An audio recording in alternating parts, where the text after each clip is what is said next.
Ladies and gentlemen, we are back. Welcome back to the A-Gap podcast. I'm saying it to myself. I'm saying it to John. We are back from vacation. We are back from assignment. It feels so damn good to be back. We missed you guys. Woo! We missed y'all. Back in the driver's seat, baby. Let's go. We out here. Feels good, baby. Welcome back, boys. Thank you, man. Thank you. We are almost at full strength.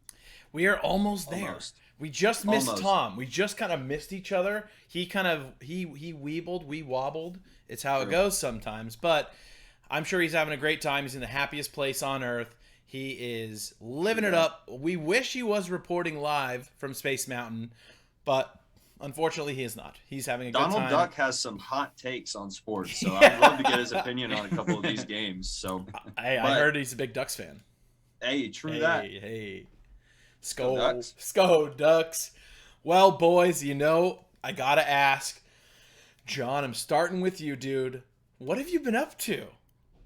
Well, I don't know if you Oh, guys can nice see, hat, man. the old Nice hat hat. there. But yeah, dude, we've been for the past week. I've been up in Anchorage, Alaska, just kind of recharging the old batteries, getting real in touch with nature. Finally crossed something off the bucket list, There and we Matt's go. gonna hear me on this one, and he's gonna know what I'm talking about. But I finally saw a moose in the Yeah, wild, baby. baby. Let's Oh, it was go. a big old boy too. Just open meadow in front of the Chugach Mountains, and it was just surreal, absolutely surreal. We kept saying it feels like we're living in a Bob Ross painting, Wow. and that's just kind of what the whole entire trip was. But just quick summary: if you can fucking go, please go. It is such a beautiful place. There's so much. Especially if you like nature, so much to do. Anchorage doesn't even feel like a city; it just feels like a big ass town. It was awesome, man. I highly, highly, highly recommend. Fuck. But then Yeah, baby. while I was out there recharging batteries, Colby, where were you? Looks like you were doing a little recharging yeah. yourself. I did quite a bit. Last time you saw me, I was in Atlanta, and I streamed with you guys. God, it feels like that was like a month ago. Ages But ago. I streamed in Atlanta, so I was out there for my brother's wedding. Last time I was on, I talked to you guys about the speech. I fucking nailed it. It went so well. That's what we wanted to hear. It was best speech of the night. Made people laugh. Made people cry. Wow. I did a good job. I felt very, very happy with how I did. And How do you think your delivery was? Do you think were you a little too rehearsed? Or all right. Actually, what was the mixture of drunk so to okay. So prepared? I was very well prepared, but I didn't like memorize the whole thing. I had my phone for because I wrote it with the help of my girlfriend. She helped me proof it.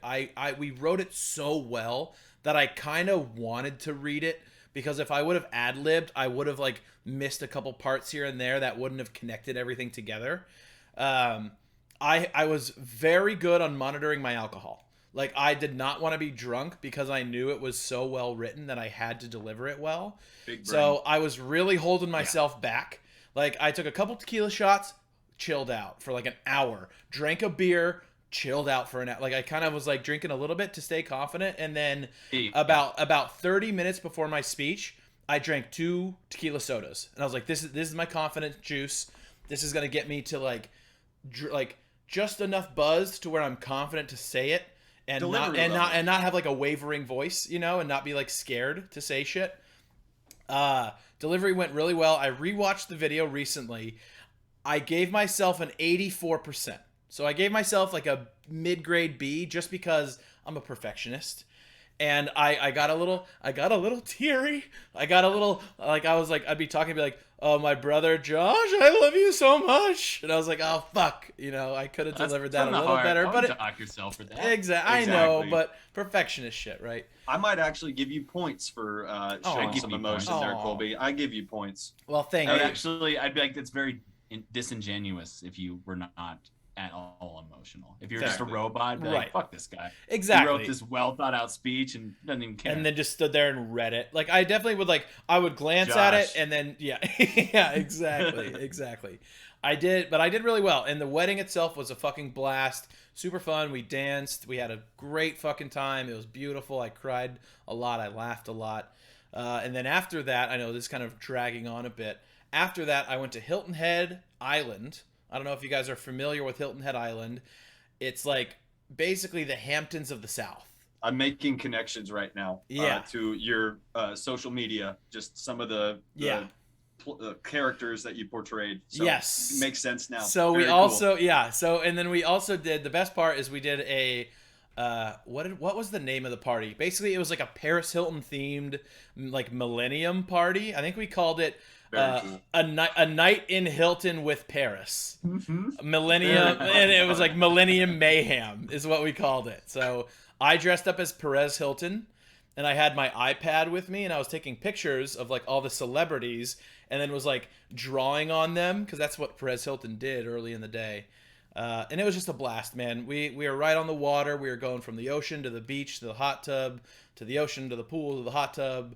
It was just a blast. So I'm very relaxed, kind of. I had to get back to work the last couple days, but it was awesome, man. I'm ready to go, though. Like, as soon as I got back to California, I think I texted the group, and I was like, I'm back in California. I'm back in Sacramento. I'm ready to just dive back into sports because I paid a little bit of attention. Like, we watched on Thursday, Sunday, and Monday, but we were like in the pool and checking in on games and stuff. So, but I did watch all day Sunday. Tough. Yeah, I know, tough life, right? Tough life. Watching football from the hot tub, tough life. Couldn't get all the games in because I was too busy in the pool. Yeah, sorry. I was having poolside drinks, enjoying the scenic nature. It was beautiful. I was just getting pitted, dude. You know, I was just getting pitted. I couldn't even catch the Thursday game. Power was out at the house for 24 hours in Alaska because of deep snow and freeze. So we didn't That's even what I'm have talking power. about right there. Oh, we got the baby. experience, baby. You haven't lived until you're boiling snow for toilet water. So you know oh what I mean? My God, that's what I'm talking about. That was the true Alaska experience right there. I had fun, and it's one of those things where like you don't know if you can be around your family for a full week. Like the tension gets there, and you kind of get annoyed with people, but not at all, dude. I love my family. Everybody there was having a great time. Mom was out there tossing drinks back with the kids and staying up late and playing card games and man, it just like those are the moments that you look back on, just being there with family, baby. Exactly. But this is my pod family, and I am stoked to be back with my pod family and ready to talk some fucking sports, baby. Absolutely. That's why we missed, right? We were hanging out with the family. Exactly. And I'll say hand up, I thought I was gonna make last Thursday's show, and I even texted the group. I was like, I'll be there. I was like, we have dinner reservations at like 7:00. We're not going live till like 9:30. I got plenty of time. Turns out we were getting our second round of cocktails 15 minutes before we were supposed to go live. So hand up, I fucked up. That's on me. But Matt, what did you do the last week, man? Well, there's a couple gaps, and I guess it's kind of congruent with what John did. Just out in nature a lot, man. Fuck yeah. Out in the woods, elk hunting with my brother. I think we probably talked after one of those times. I went out with him. He was out there for 10 days total. Roughing it. Yeah, with no cell service. Got your Garmin in reach, so you're hitting up some people, but right. Just you and a lot of thoughts, but yeah, it was cool, man. The second weekend I went out there, just hiking hard. He came back here. We had one night in South Jordan in my place. Went over to the bar, got him a shower, just got nice and tuned up like brothers do. Hell yeah. So dude. I kind of got the woodsy recharge without going too far into it. He was out there for fucking 10 days and didn't even get an elk, but I've just been itching to be on a mountain, man. Dude, that was gonna be my question. Are we filling freezers, baby, or what? We're trying to fill freezers later in October, baby. That's fine. There we go. Fine. Still has the tag, so we're good to go, baby. I got a deer tag coming up. I'm sorry. I've got a deer tag coming up. I'm sorry. We talked about October before. Hey, best way to get me. Hopefully we'll fill that freezer. I'm sure you'll make it happen. I'm looking to fill some freezers, baby. Hey, and I'm very stoked to come out and see you boys live in person next weekend. Fuck yeah, baby. Colbchella. Bro, it's gonna be sick. That's gonna be fun. I Man. haven't gotten my outfit yet. I haven't looked online to see what Colbchella fashion is this year. Colbchella fashion is going to be very Burning Man themed. So for those of you that don't know, I'm turning 30 next. Not this weekend. Next weekend. Yeah, next weekend. Turning. I'm old. 30. I got gray hairs everywhere. You can't see them because the ring light like makes me look beautiful, but I have gray hairs all over my body. But it's going to be a good time. We're having a festival themed birthday party. We're going to make everybody dance and wear Burning Man outfits. So get your Speedos out, get your glitter out, get your leggings out. Let's get weird, boys. I have a rainbow Speedo. I don't even want to hear. I don't even want to know. But you should bring that. And I'm not going to bring it. But you should bring that. Speedo. All right. There we go. Deal. Spivey, yeah, no Tom today, unfortunately. The Eagles did lose that bad. The Eagles lost so bad that Tom had to go to Disneyland to decompress from all the stress that he went through to find last some night. Kind of happiness. Yeah, that was that guy. was rough. We're gonna get into it here in a little bit, but first, I gotta ask you guys, and I'm gonna start with Matt because I started with John. Matt, what's your deal, dude? Oh no, man. I feel a little bit on the spot right now because I feel like I just talked about being out in the woods. Oh no! All right, sorry. But no, it's okay. It's okay. There's something I'm going to try to do. You heard of Toastmasters at all? No. It's like you go to these little meetups. I'm thinking about trying this. Okay. Tell me what you think. And you go and you just practice your public speaking. Ooh, because I basically talk for a living anyway. Yeah. Not on this podcast, believe it or not. This is not. Wait, this isn't your only stream of income? No, this is not my only stream of income. By the way, if you have a Twitch Prime, please help Matt. He's really struggling. But yeah, so I'm trying to improve how I talk a little bit. Okay. So I think I'm going to start doing that. It's going to be a little bit scary. Do little meetups and just get roasted by people on your technique, but hopefully it makes me better for my profession and this podcast. Fuck yeah, man. So that is my deal. I would feel like the point of that would be to get together and just share some insight, right? Not necessarily roast. I understand being nervous about talking in public. Yeah, it's not to roast, but it's just the roast of Matt You Finesse. fucking suck. And you have so much work to do. You said you do this for a living? Jeez. Like, if you think this is going to be a quick fix, it's just not. So. Just not. So what is it though? I have a question. So So let's say it's your turn to speak. Do you get to bring whatever presentation you want to talk about, or are you going to be doing like a work pitch, or are you going to be doing a sports talk? Like, what is it? Like, what's the material that you're bringing to this? I'm not sure how that works because I think you build off of something you talk about at a previous meeting. Okay. But I know when you're a newbie, they ask you to like share or come up and talk about shit. So I don't know if it would be like, yeah, whatever, man, just pitch your company or something, like just something, or just talk. It's like a scene. Fucking talk at us. But yeah, it's kind of like that, just working on how you publicly speak. Fuck yeah, man. I like that. That's awesome. I think that's really cool. You're saying like too much, or you say all the time. I say like way too much. I do all the fucking time. I watch back these podcasts. I'm like, shut up, dude. Yeah, you literally said I'm like, and I'm like, fuck, I just like that too. Yeah, it's how it fucking goes, man. That's tough. I'm there. So that's my deal. Working on that. Fuck yeah, nice. Dude. Well, Johnny boy, trying to self-improve a little bit. Of course, dude. You're a grinder, a big time grinder. Grinder. All right, Johnny Mac. What's your fucking deal? Wait. Oh, you're doing it. Oh, sorry. Yeah. All right, my bad. Come on. All right, I'm new. It's We've been been 2 weeks. I'm rusty. I'm Okay. I'm clipping my mic. I'm fucking late on the intro. I'm getting back into it. I'm getting back into it. John boy, what's your deal, fucker? Oh, bro. I was kind of in a toss-up today as to what my deal was going to be, but I'm just going to go with my heart on this one, and I am a sad boy.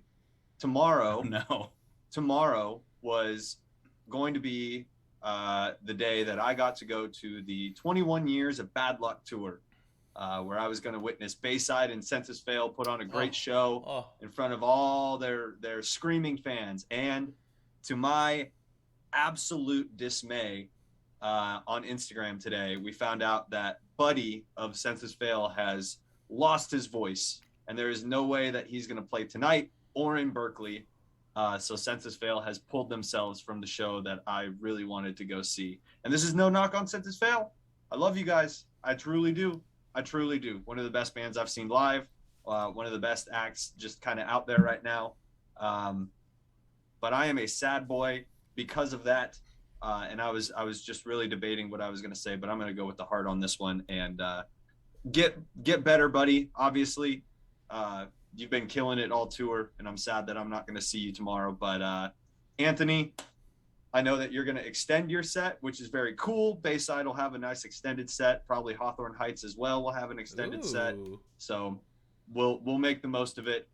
And you're going to go still? Definitely. And I've watched some highlights of Anthony, and he's killing it. Have you seen them live? Most definitely.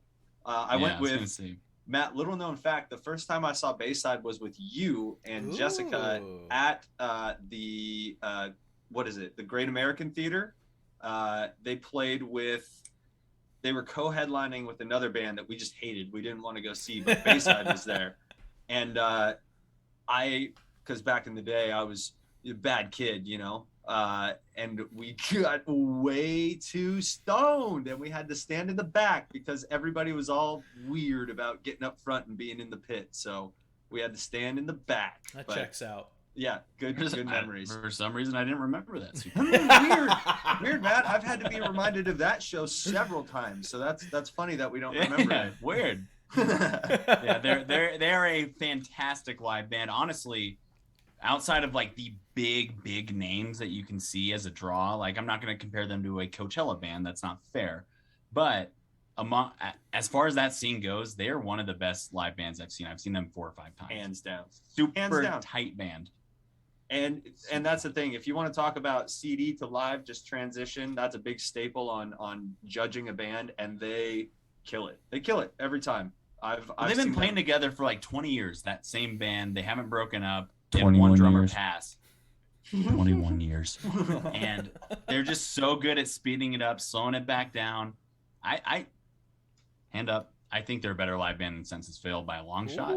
That doesn't mean I like them better as a band, but I just think they're a toit live band. That's so true. And I agree with you. And I vibe off of the energy, and I feel like Census Fail probably brings that energy a little bit more so than Bayside. But you are entirely correct that if you're going to talk X's and O's and you're going to talk technical stuff, you take Bayside. I'm getting old, man. I'm not in the pit anymore. I'm standing back, tapping my foot, saying, "This band's not that bad." Not that bad. Not that bad. That's where I'm at right now. True. Well, as sad as I am, I'm really interested though in hey Colby. What's your deal, dude? Dude, what's my deal? Okay, I'm not gonna lie, I have a pretty in-depth deal right now. So I experienced something for the first time when I was in Atlanta. I experienced going to an Einstein Brothers bagel store. So, have you guys ever had the opportunity to go? Is it Einstein's Brothers? It's Einstein Bros. It's Einstein Bros bagels. Is it really? Wow, I drive by it every day and didn't know that. Well, yeah, there you go. So, all right. For those of you that don't know, or for us Northern California people, I found out from my girlfriend who lived in LA that they have Einsteins in LA. In Northern California, they have Noah's bagels. I grew up eating Noah's bagels, and I'm like, wait, like I had this thought. I'm like, wait a minute, is Northern California like racist or like anti-Semitic? Like, why do we not have Einsteins? So I looked into this. I got really deep into this. It was like a Wikipedia hole. So I found out that Noah's started in Berkeley, California, but it did not start in Southern California. It started exclusively in Northern California, and they started in 1996. In 1996, Noah's Bagels was bought out by the Einstein brothers. The chain of 38 stores, which were Noah's, were sold to Einstein brothers for $100 million. So that's why in Northern California it's called Noah's, not Einstein's. So I thought that's really interesting. So I started looking more into Already shaking my foundation. But dude, go ahead. It gets so much deeper than this. Like, we could do an entire podcast on this, honestly. I'm going to try and keep it short, but it's going to be a while. So I looked into this. I am going to call this segment the Bagel Wars of the 1990s, because it gets deep. So Einstein Brothers was created by the chain restaurant corporation known as Boston Chicken, which is also now known as Boston Market. Ooh. That serves rotisserie chickens. Yep. In 1995, they created Einstein Bros as a way to market breakfast foods. Essentially, what they did is they went into small markets of rich towns that had zero Jewish influence and bought out all of the local bagel stores in the area. So towns like Fort Lauderdale, Kansas City, San Diego, and Salt Lake City, Einstein Bros went in and acquired all of the bagel stores in these areas and basically created thousands of franchises across the country. Then, after this, this is some mob shit. Dude, I'm telling you, it gets deep. It gets deep. There's another bagel store in New York called New World Coffee. It's founded by a guy named Rahman Kafar. He was an investment banker who said, fuck finance, I just want to make bagel stores. So he started making bagel stores, got really big. He then purchased another bagel store called Manhattan Bagel, who went into bankruptcy in 1998. So they essentially acquired 89 stores, which then amassed their whole bagel entourage into 350 locations in the northeastern area. In the year 2000, Einstein Brothers filed for bankruptcy, having loaned too much money to all of their franchises that they had acquired in these small little towns. And New World Coffee was like, you know what? We can go in and buy Einstein Brothers. So they ended up going in, buying Einstein Brothers and Noah's Bagels for $190 million. So we've already got 4 massive bagel corporations that have merged into one massive bagel corporation. That is now called... That is now still Einstein Brothers and Noah's. Under new management. Under new management, correct. However, I promise I'm going to end at some point, but I told you I did a lot of research on this. In 2014, Einstein and Noah Restaurant Group was acquired by JAB Holding Company, who is a German-based company who also owns Panera Bread, Krispy Kreme, Pete's Coffee, and Keurig.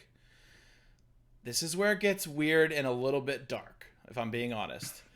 I said they're a German company. The German company, the family that owns this German company, the Riemens family, has 9 children of the late Albert Raymond Jr.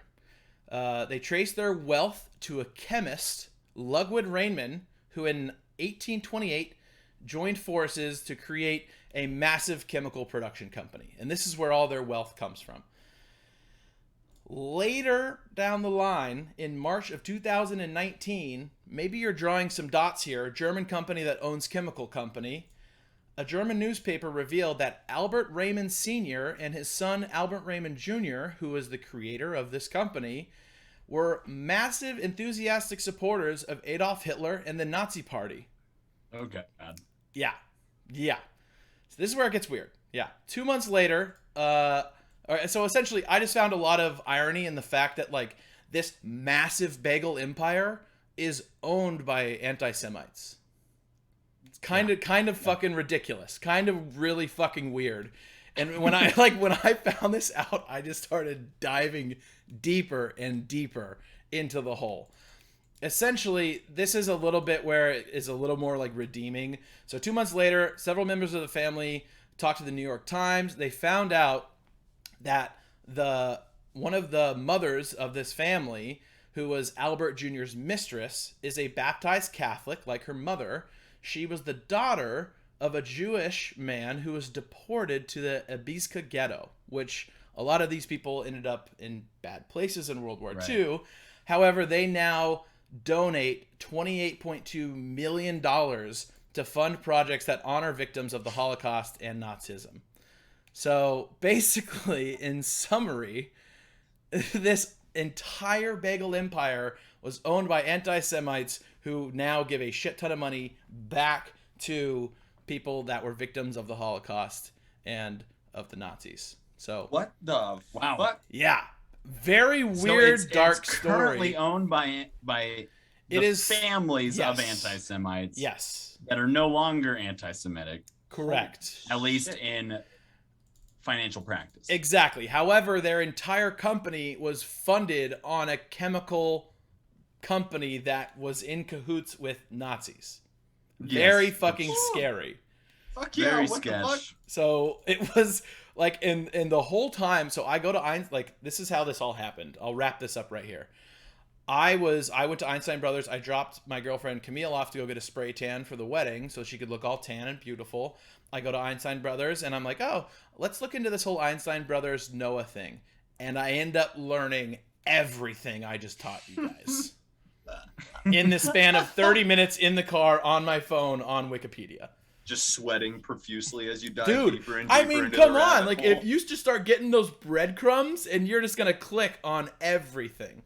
I was hooked. It's a little dark. I think the powers that be behind the curtain might shut us down after this. Yeah, right. I'm speaking too much truth, dude. We're too woke Stream here. goes dark. We're too woke. We're gonna This get channel shadow with banned. 120 followers is over. The Spivey said, TLDL, can I go to Noah's Bagels or not? I think you can, because it seems like the family is doing a lot. It seems like your money will be going to support victims of the Holocaust and victims of the Nazis. So in short, yes, you can still go to Noah's, you can still go to Einstein's. It's going to a good cause. However, the family that owns them, their ancestors are in question. So do with that information what you aren't may. all of ours. Yeah, seriously. I mean, yeah, look at Yeah. we're all white. It's all of us are at risk, I would say. Do you guys know of anybody on in your family that was actually, because I don't, on my mom's side of the family, I have a whatever that would be great grandfather who fought for the Confederacy, and I have his revolver. It's been passed down in our family. Very cool, but also it's the Confederacy. So I mean, this is a little off topic, but I went on a ghost tour in Savannah, and there was a lot of Civil War graves and a lot of Confederate ghosts on that. indentured, a lot of indentured servants and slave graves and everything. So it was dark, but it was good history. Like, that's the shit you got to learn about your country. Yep. And it's dark. I remember and it's going scary, to but we went to the Holocaust Museum in DC when we were 13. There's a couple of things on that trip that were just very sobering. I've been to Auschwitz, yes. dude. That shit is absolutely Jesus, sobering. That sounds like the ultimate sobering experience. Cried like an absolute baby. So and as you should. Very, very sobering. I mean, I cried in the car looking up fucking Einstein. No, I did not. Sorry, I'm not trying. I'm not comparing. Should we talk sports? Yes, I was just gonna say it's about time. Let's move on. NFL Week 3 recap.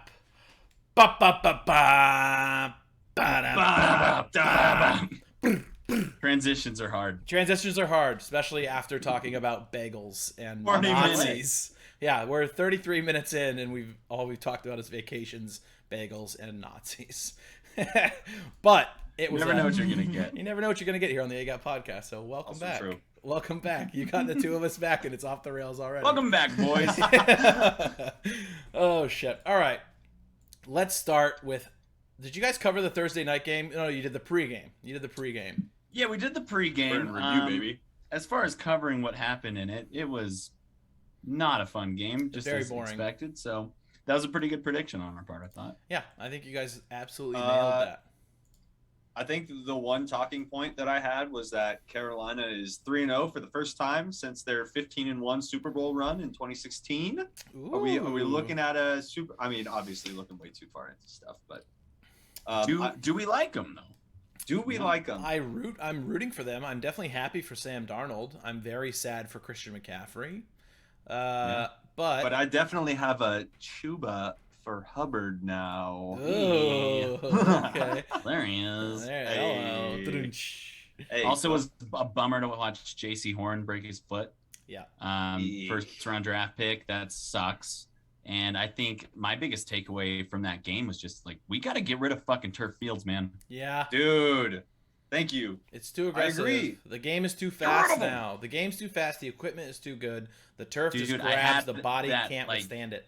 I sort of had that epitome that if Bo Jackson was too strong for his body, these players are too fast and twitchy and athletic for turf fields. Yeah, True. absolutely. Getting hurt. And I don't know how long turf has been around, but these players are way too athletic to be playing on turf. I know it makes you a little bit faster, but we're just seeing even the still, jarring amount of injuries. Exactly. Risk outweighs the reward on this one. Do we go back to like the AstroTurf, like just like the light green carpet on concrete? Yes, like what the Montreal Expos used to play on. Yeah, exactly. Back in the day. Exactly, dude. I Even think like the Super Ball bounce, the flag on that Yes. one hopper. I mean, that was a pretty sweet highlight, and that wouldn't have happened if that turf wasn't so bouncy. True. That's fair. It's not all bad. It's not all bad. There is definitely some good to come of it. You might get some scrapes, but hey, we can put on sleeves now. So Yeah, like don't dive. That's Do fair. not dive yeah, on just that. don't dive. Just don't get tackled. That's the name of the game, right? It's the name of the game. True. Just like Kirk Cousins said, just don't touch me, buddy. Yeah. It'll be fine. It'll be just fine. That's the name of the game, just no contact. That's the name of the game. All right. Well, yeah. Thursday night was a bit boring. But that was a Darnold looks good, man. He I gotta does. say between them and Denver, I don't know which one of them is like a for real 3-0 team. Seems like they haven't played. I mean, Carolina played New Orleans. Yeah. And fucking smoked them. So Carolina might be kind of good, but I still would say they're in a mid-tier team. Yeah, I would agree. Yeah. But I would definitely put Carolina over Denver. over the Broncos Yeah. over the Broncos right now. Broncos just I think they deserve a Panther growl. Hit him. There we go, baby. There we go. I'm working on it. They look good. First day man. back. I think they'll finish with a better record than the Broncos. Just saying. Sammy Darnold looks quick and decisive. That arm's got juice on it, man. They might have a little something with that guy. They might have something going. Got a little something. I'm just glad to see him get out of fucking New York. Because you see, how about this? Let's go fucking transition right here. The Jets. You watch Zach Wilson on the Jets, and they are just falling apart. They're so bad. And I feel bad for Saleh. Because it's like, what are you going to do with that situation, They're not man? talented. They're not talented. They have zero talent. And it's the thing. So I have a question for you boys. If the Jets go 2-15, do you think Saleh gets fired, or do they give him time to build personnel and to build somewhat of a program? You got to give I him would time to think- build, right?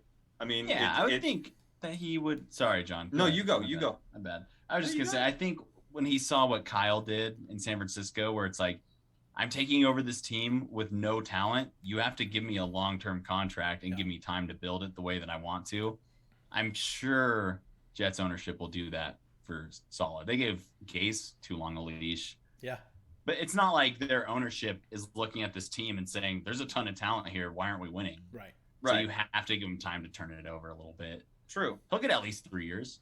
If it's just not going anywhere in 3 years, then yeah, the seat gets hot. But you could do a lot worse than having a guy like Saleh lead those guys. And I think it's going to be just like San Francisco year one. It's all about how the team responds and if they stay afloat mentally throughout this process, because you know it's going to suck. Right. I've got one talking point from there that was just of note is at the end. Oh God, Matt froze. Oh, great face. That's a good face for Matt to freeze on. That's nice. There he is. You're back. Hey, he's You're back. back. He's back. When you're your final 4 minutes in the game and you're up 26-0 and you're the Broncos, when you throw for like a 25-yard play that puts you down to the 5, do you deserve that fumble? Is there a little bit of football karma that comes into it? Because if I'm the Jets, I'm real pissed off about that final 4 minutes.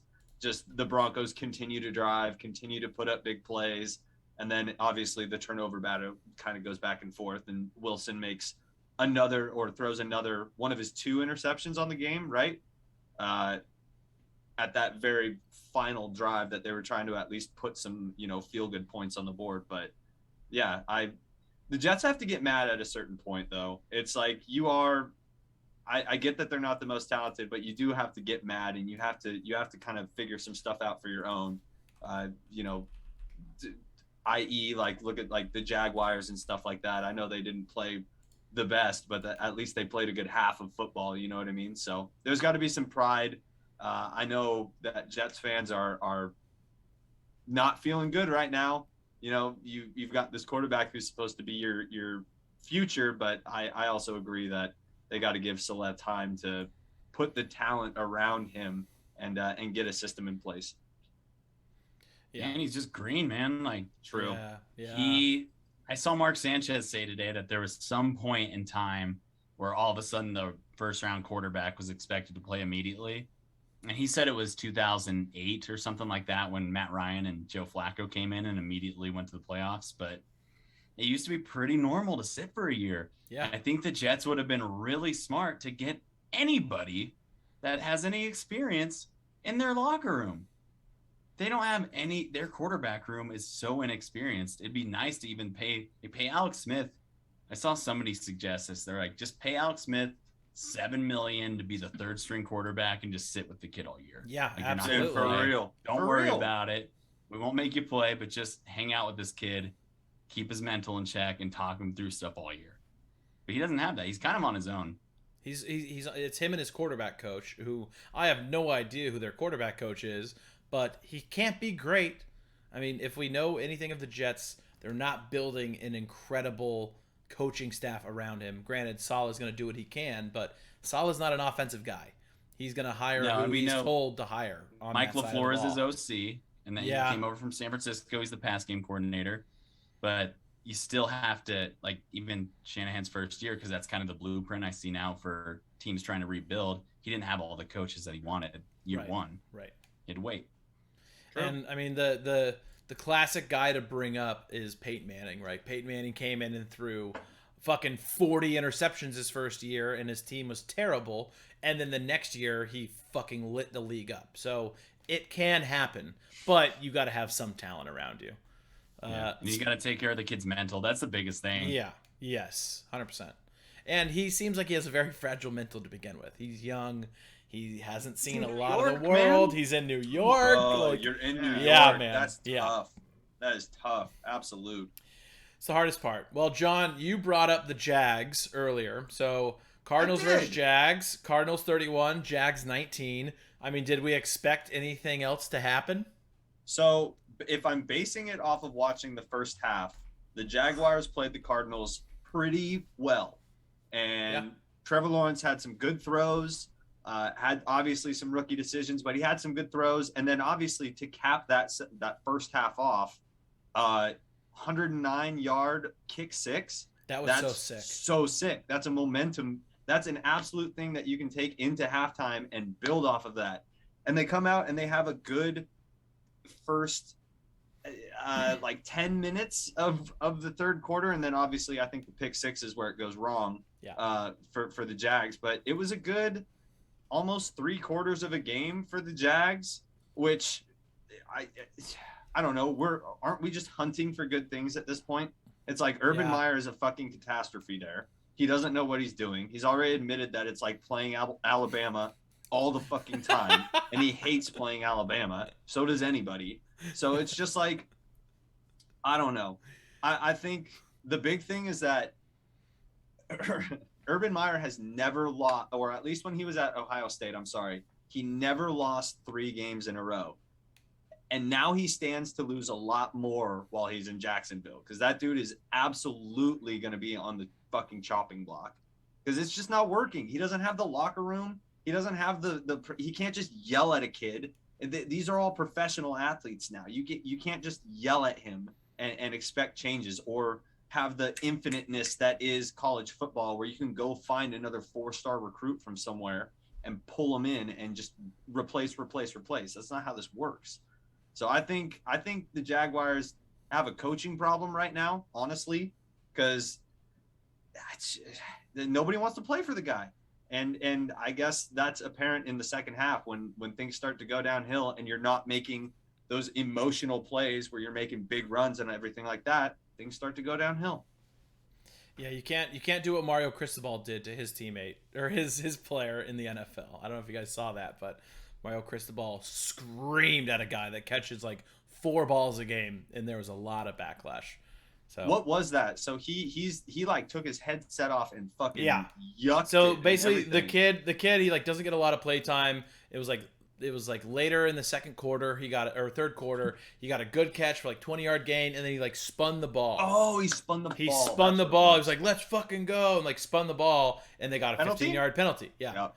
And so Mario just fucking tore him a new one. And the kid the whole time made eye contact. He's like, "Yes, sir. Yes, sir. Yes, sir." Like the kid was like, the kid took the criticism, but it's like he caught a lot of flack for it. And there was very differing. It was a classic like Twitter battle throughout the weekend. Right. But yeah, I'm with you that you can't in the NFL. You can't do that shit. Like you can't. So I saw how it happened with Jeff Okudah week 1 with the Lions. Yes. He's getting screamed at by one of the, not even their DC, and he's kind of like, "All right, man." And then he fucking blows a big play, and the guy comes back like, "Hey, man, like it's all good." And then dude tears his Achilles later, which is unfortunate. But you can just see the difference, you know, like when you're in high school or when you're in college and you have Urban Meyer or some fucking powerhouse screaming at you. It is like, "Yes, sir.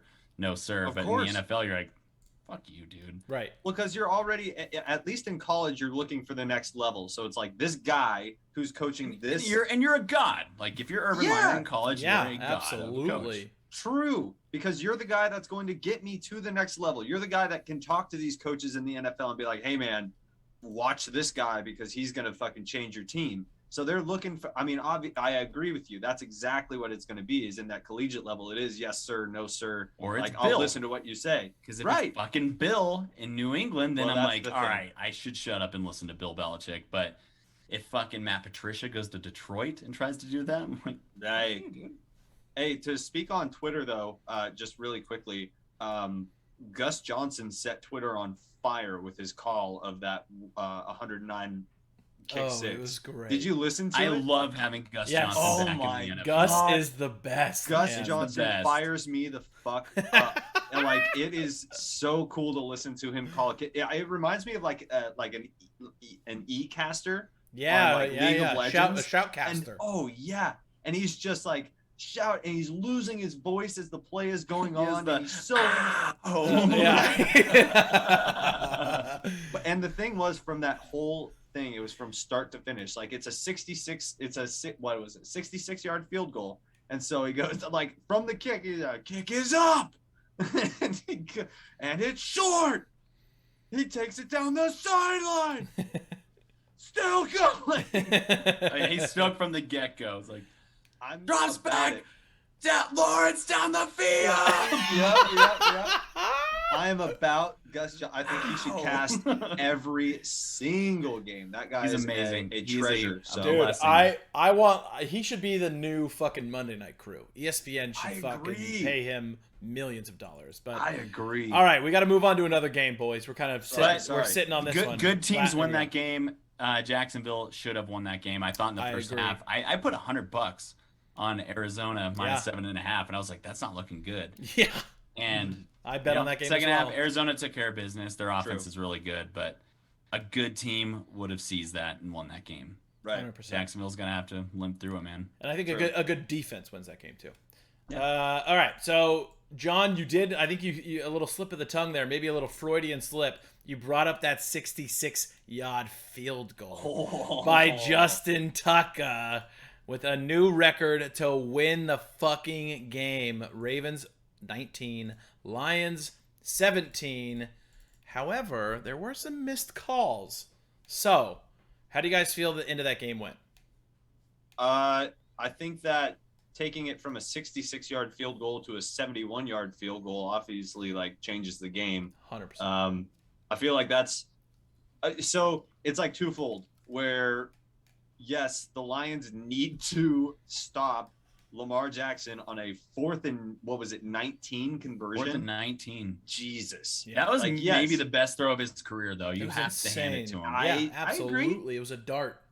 Yeah. It's just one of those things where it's like, yes, the Lions have a 4th and 19 that they don't get the stop on, but all this controversy about like, well, on the field delays versus what the broadcast saw and like XYZ, I can't believe that it is over 2 seconds of a delay that would, garner that no flag. I just don't believe it. I think that the refs absolutely missed a call. And when you take it to a 71-yard field goal, it's a different story, man. Go for it, Matt. No, I was just going to say, I agree with that. I think sometimes those are overblown because people send screenshots of like the quarterback here, the ball's not snapped and it hits 0 and they're like, what the fuck? But I think that was a long enough delay to where I thought they missed it for sure. It was, I mean, the ref was just not watching the clock. I continue to be impressed with Detroit, man, as far as not having a ton of talent, a few pieces for sure.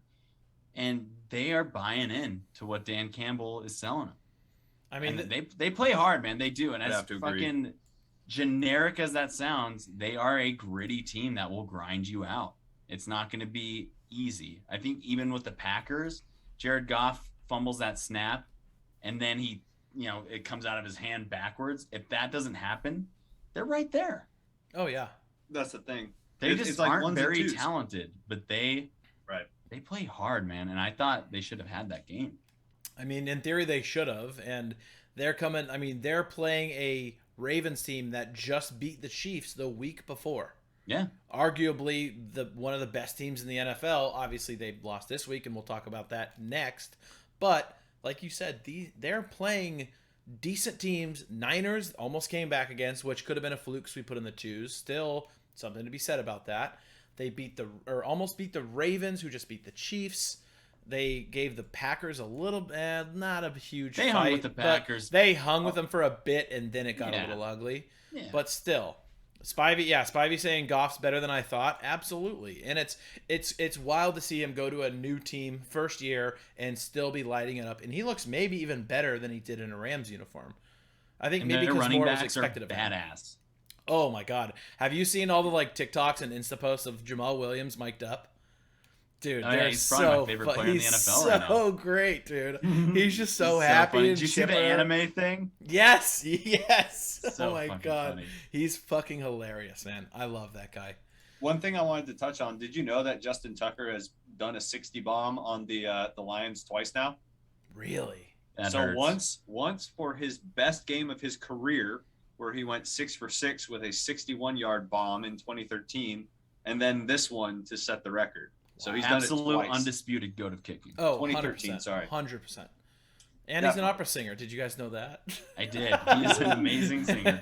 Did not know that. They never talk about it. Really? You didn't know that? I feel like every primetime game it gets brought up. Yeah, he is a good singer. He's a very good. He's a great opera singer. He speaks like awesome. He speaks like 6 languages too. Like what? He's just a super smart guy. That's he's so smart. He's like, oh, I could just be a kicker and I'll never get hit and I'll just be great at being a kicker. So he's one of the great kicking characters of our time. I'd agree. Like you said, undisputed. Like who was the nobody will argue that. He's not. Who was the guy that punted for the Raiders? Marquette King. Yes, Marquette. He's no Marquette King. But yes, he's close. He doesn't have the swag Marquette King did. I did love him. What happened to Marquette King? We should look that up. I don't know. I don't know what he's doing. Gone. He's gone. He's done. He might be in the XFL. I wouldn't doubt he'll be in the XFL. He was fucking awesome. With Dwayne The Rock Johnson. The Rock Johnson. Oh, shit. Well, all right. I brought up the Chiefs, that the Ravens just beat the Chiefs last week. This week, it's the Chargers taking down the Chiefs 30-24. The Chiefs are mortal this year, boys. Is it that the Chiefs are mortal, or is it that Andy Reid was too sick to coach the game? Well, let's keep in mind that the Chiefs have played the Browns, the Ravens, and the Chargers to open up their season. True. So I'm not going to say tough schedule. I mean, it's hard for me to be like, they're washed, they're done, but they've had some untimely turnovers, and it seems like I'm not a big this team found out the formula thing, but these teams have what they've had in common is they've been aggressive. They've gone for it on 4th down against these guys.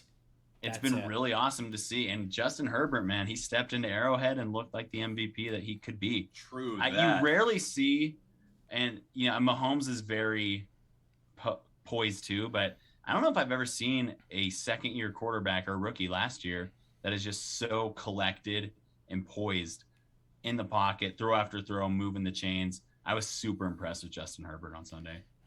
I love hearing that so much. I just love Herbie. I love that guy, man. Bro, and how could you not though? And to touch on that, I think that Herbert to Mike Williams connection is disgusting.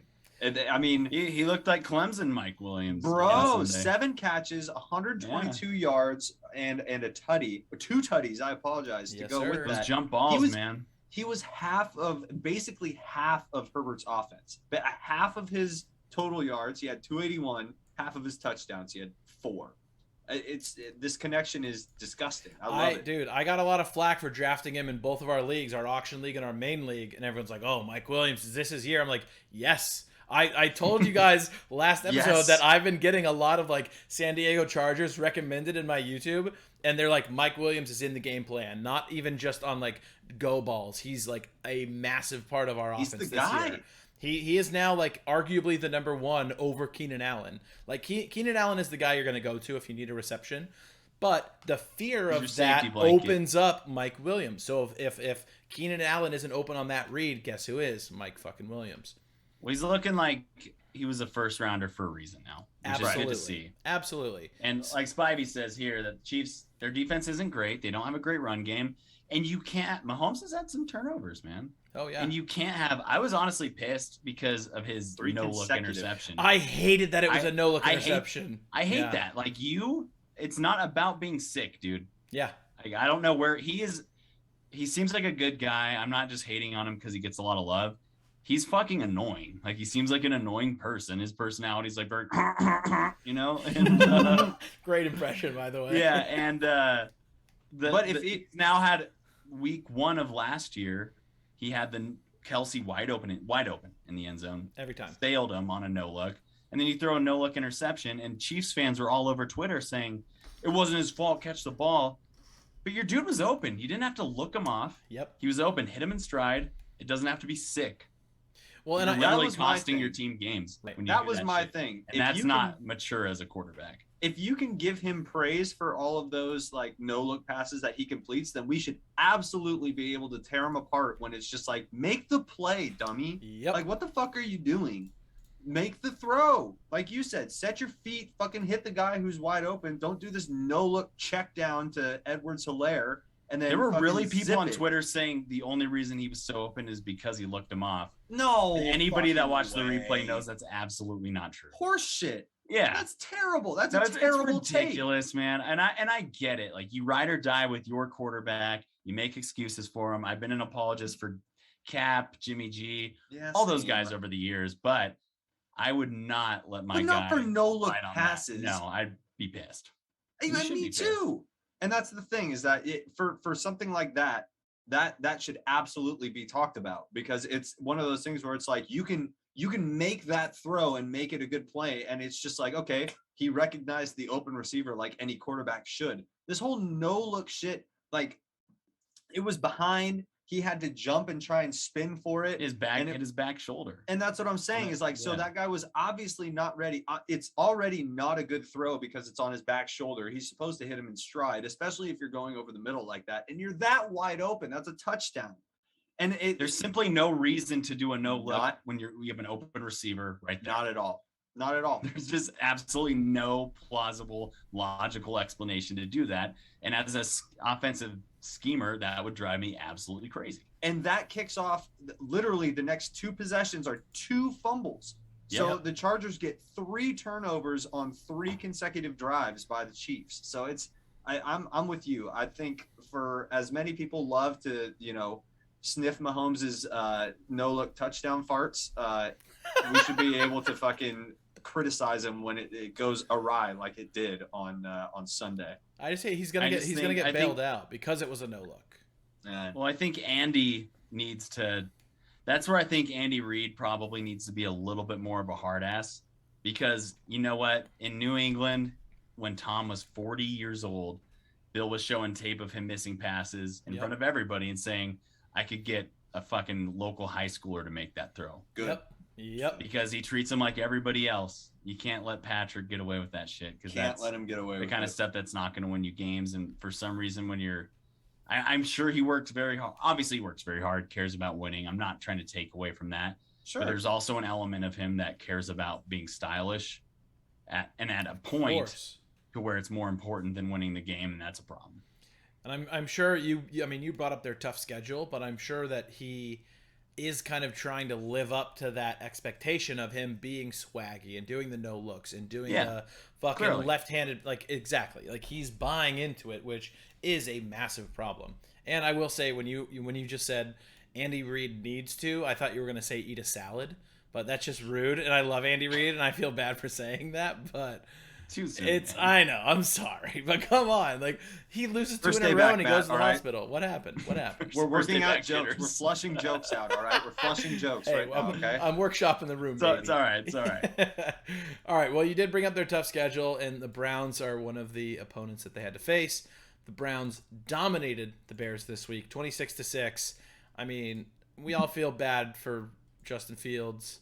Can I ask a question? Nagy did not allow him to succeed. Yes, please, by all So means. that's kind of what I was gonna ask. Is it Nagy who's the problem, or is Justin Fields not ready? Nope. Maybe a little bit of both. It's a little bit of both, but I'm a little no, irked by all the man. Nagy hate just because we want to defend Justin Fields. Thank you. okay, Like, all right. I okay. don't think Nagy's a great coach. I think he deserves a lot of the flack. But let's not act like Justin Fields is just being hampered by fucking Matt Nagy right now. He was the one holding on to the ball too long. He's the one not reading the pressures. He's the one that seems like he's not recognizing blitzes that are coming in. I think Matt Nagy's in a little bit of a hard place because he's coaching for his life right now. Yep. True. And now he has this quarterback that isn't ready, but he also has two other quarterbacks that just aren't very good. Can I interject some stats though, real quick? Please. Can I just really quickly? So obviously we're week 3. Andy Dalton had. They say statistically he had 2 games, 2 starts, but it's about a game and a half and a game and a half right now is what we have as a sample size. So in a game and a half, Andy Dalton is 36 of 49, 262 yards, 1 tutty, 1 interception with a 54 QBR. Justin Fields in a game and a half is 14 of 35 for 138 yards, 0 touchdowns, 1 interception, and a 7 QBR. 7. Yikes. Justin Fields had 68 passing yards and lost 67 yards on sacks. I saw that Sacked today. 9 times. Yeah. One And that's under not the all rookie record. on the Bears. That's not all. That is No. I think what I'm seeing from him, just with my dumb naked eye, is just a kid that's used to relying on his athleticism and is used to having more time, and probably regrets saying that he thought the league was going to be faster. That is exactly what I was going to say. Miles Garrett Bro. is very fast. But Miles Garrett against what's his name, Peters, a 40-year-old fucking tackle. Like let's make no mistake here. The Bears' offensive line is fucking trash. Absolutely. And you got the terrible. defensive player of the year possibly coming off the edge and eating your lunch, which is it's understandable. But for all those reasons, that's why I'm like, why are we fucking Why are we at jumping on Matt Nagy's throat? Yeah, like because I don't he's think the- Nagy's he's the great either, scapegoat, but dude. let's not be like, fuck you, Nagy, you're ruining Justin Fields. Thank you. I just wanted to bring that up because obviously everybody sees the what's his name, Dan Orlovsky or whatever Yeah. on ESPN, and he's sitting there calling for Nagy's job like they have to fire him right now, and it's just like calm the fuck down. Who are you?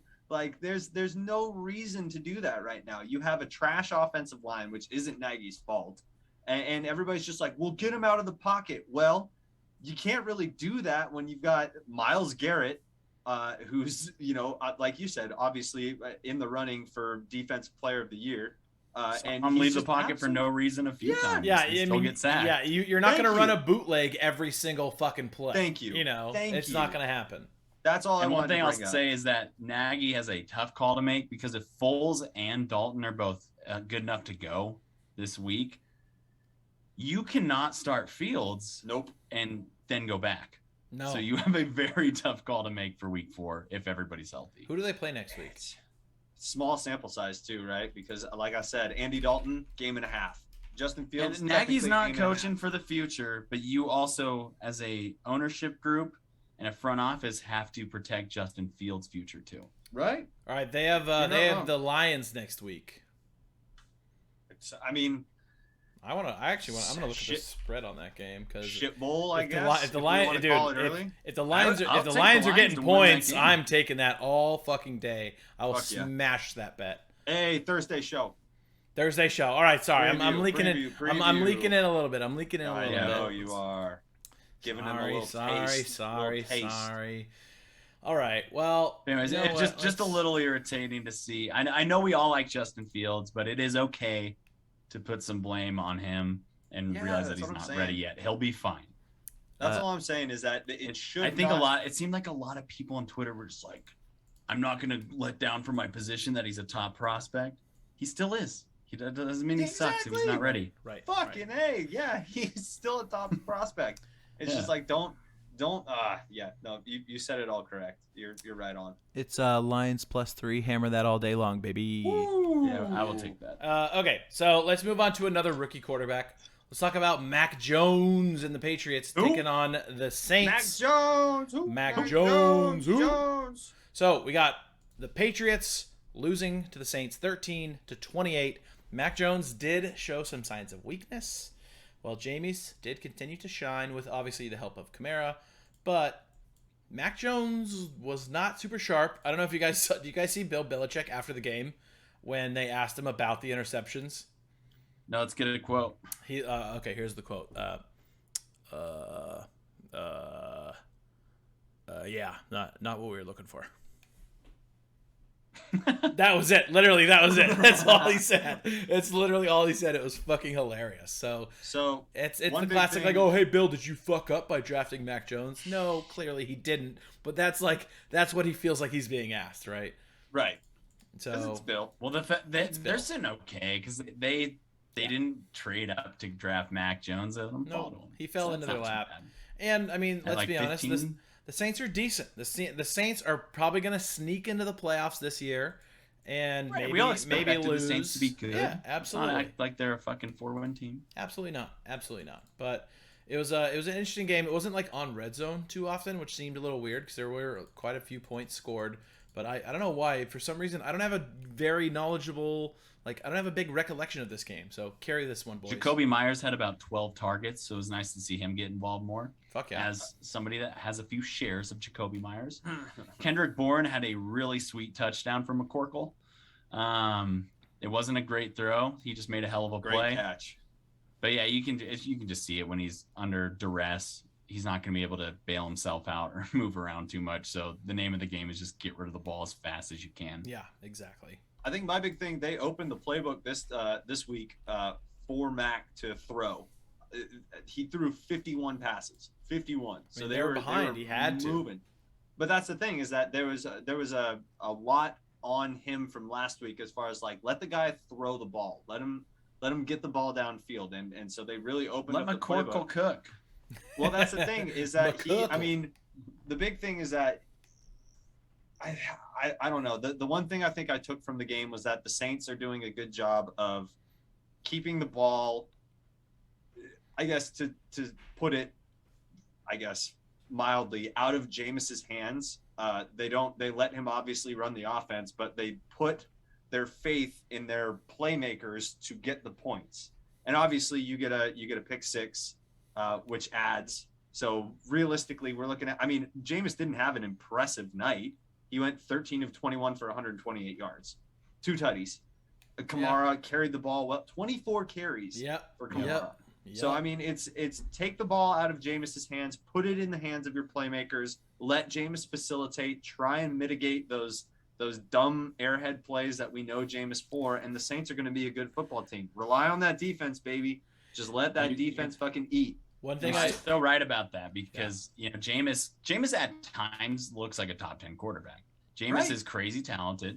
He's as far as his arm goes, and he there are times where Jameis can fucking throw 4 touchdowns and 400 yards, and you're like, Jesus Christ, man, where did this guy come from? But you also know that Jameis is essentially a ticking time bomb. Who, if you give him too many chances, he's gonna do something that you're just like, why? What the fuck just happened? So that's my biggest takeaway from this game is still I don't know who either of these teams are. There you go. Yeah, great takeaway. Both confused great takeaway. And it's I remember the one thing I do remember from this game is Jameis hucking a ball that he was trying to throw away that did not make it out of the end zone. And I forget who the receiver was, but Marquez Callaway. Yeah. Marquez Callaway just went up, got it, and brought it down. And it was they reviewed it and everything. It's that's a fucking touchdown. And it was classic Jameis of just like trying, like literally getting tackled, trying to throw it away. Typically, you're like, oh, that's a Jameis interception, but his receiver went up and got it, and so was literally he's a talented guy, and that that's play, why right? teams just don't give up on him. Right. That's why teams like, I'll keep him in camp, see if we can develop him a little bit more. But I think Sean Payton ultimately knows I cannot just let this guy throw 50 Fuck times. No, God, no. He's smart about it. Sean Payton is being very smart about Jameis Winston right now, and it is working for New Orleans. Yeah, if the Saints get behind, they're kind of fucked. I think in a game, like if they're not up, no. Well, speaking of shootouts, not necessarily a shootout, more so a shootout for one team than the other. The Bills dominated the football team. I mean, nobody circles the wagons like the Buffalo Bills. The final was Bills 43. It's more just a shoot-up. Yeah, exactly. It was a shoot-up. Yeah, it was a shoot-em. It was a shooting. It was a shoot-em. Yeah. Bills 43, Washington football team 21. For me, my takeaway was this was a statement game from the Bills. They had to have this game to get the swagger back, to get the Bills Mafia back, because they were a little unimpressive the first two games, and this was the game where it was like, oh, that's why these guys were Super Bowl favorites this year. They definitely did it in style. I mean, Josh Allen looked crazy. The wide receiver room, 8. Wide receiver room had 5 receivers that averaged over 10 yards a catch. Wow. So it was distribution, man. Yeah, the Bills were absolutely eating on this game.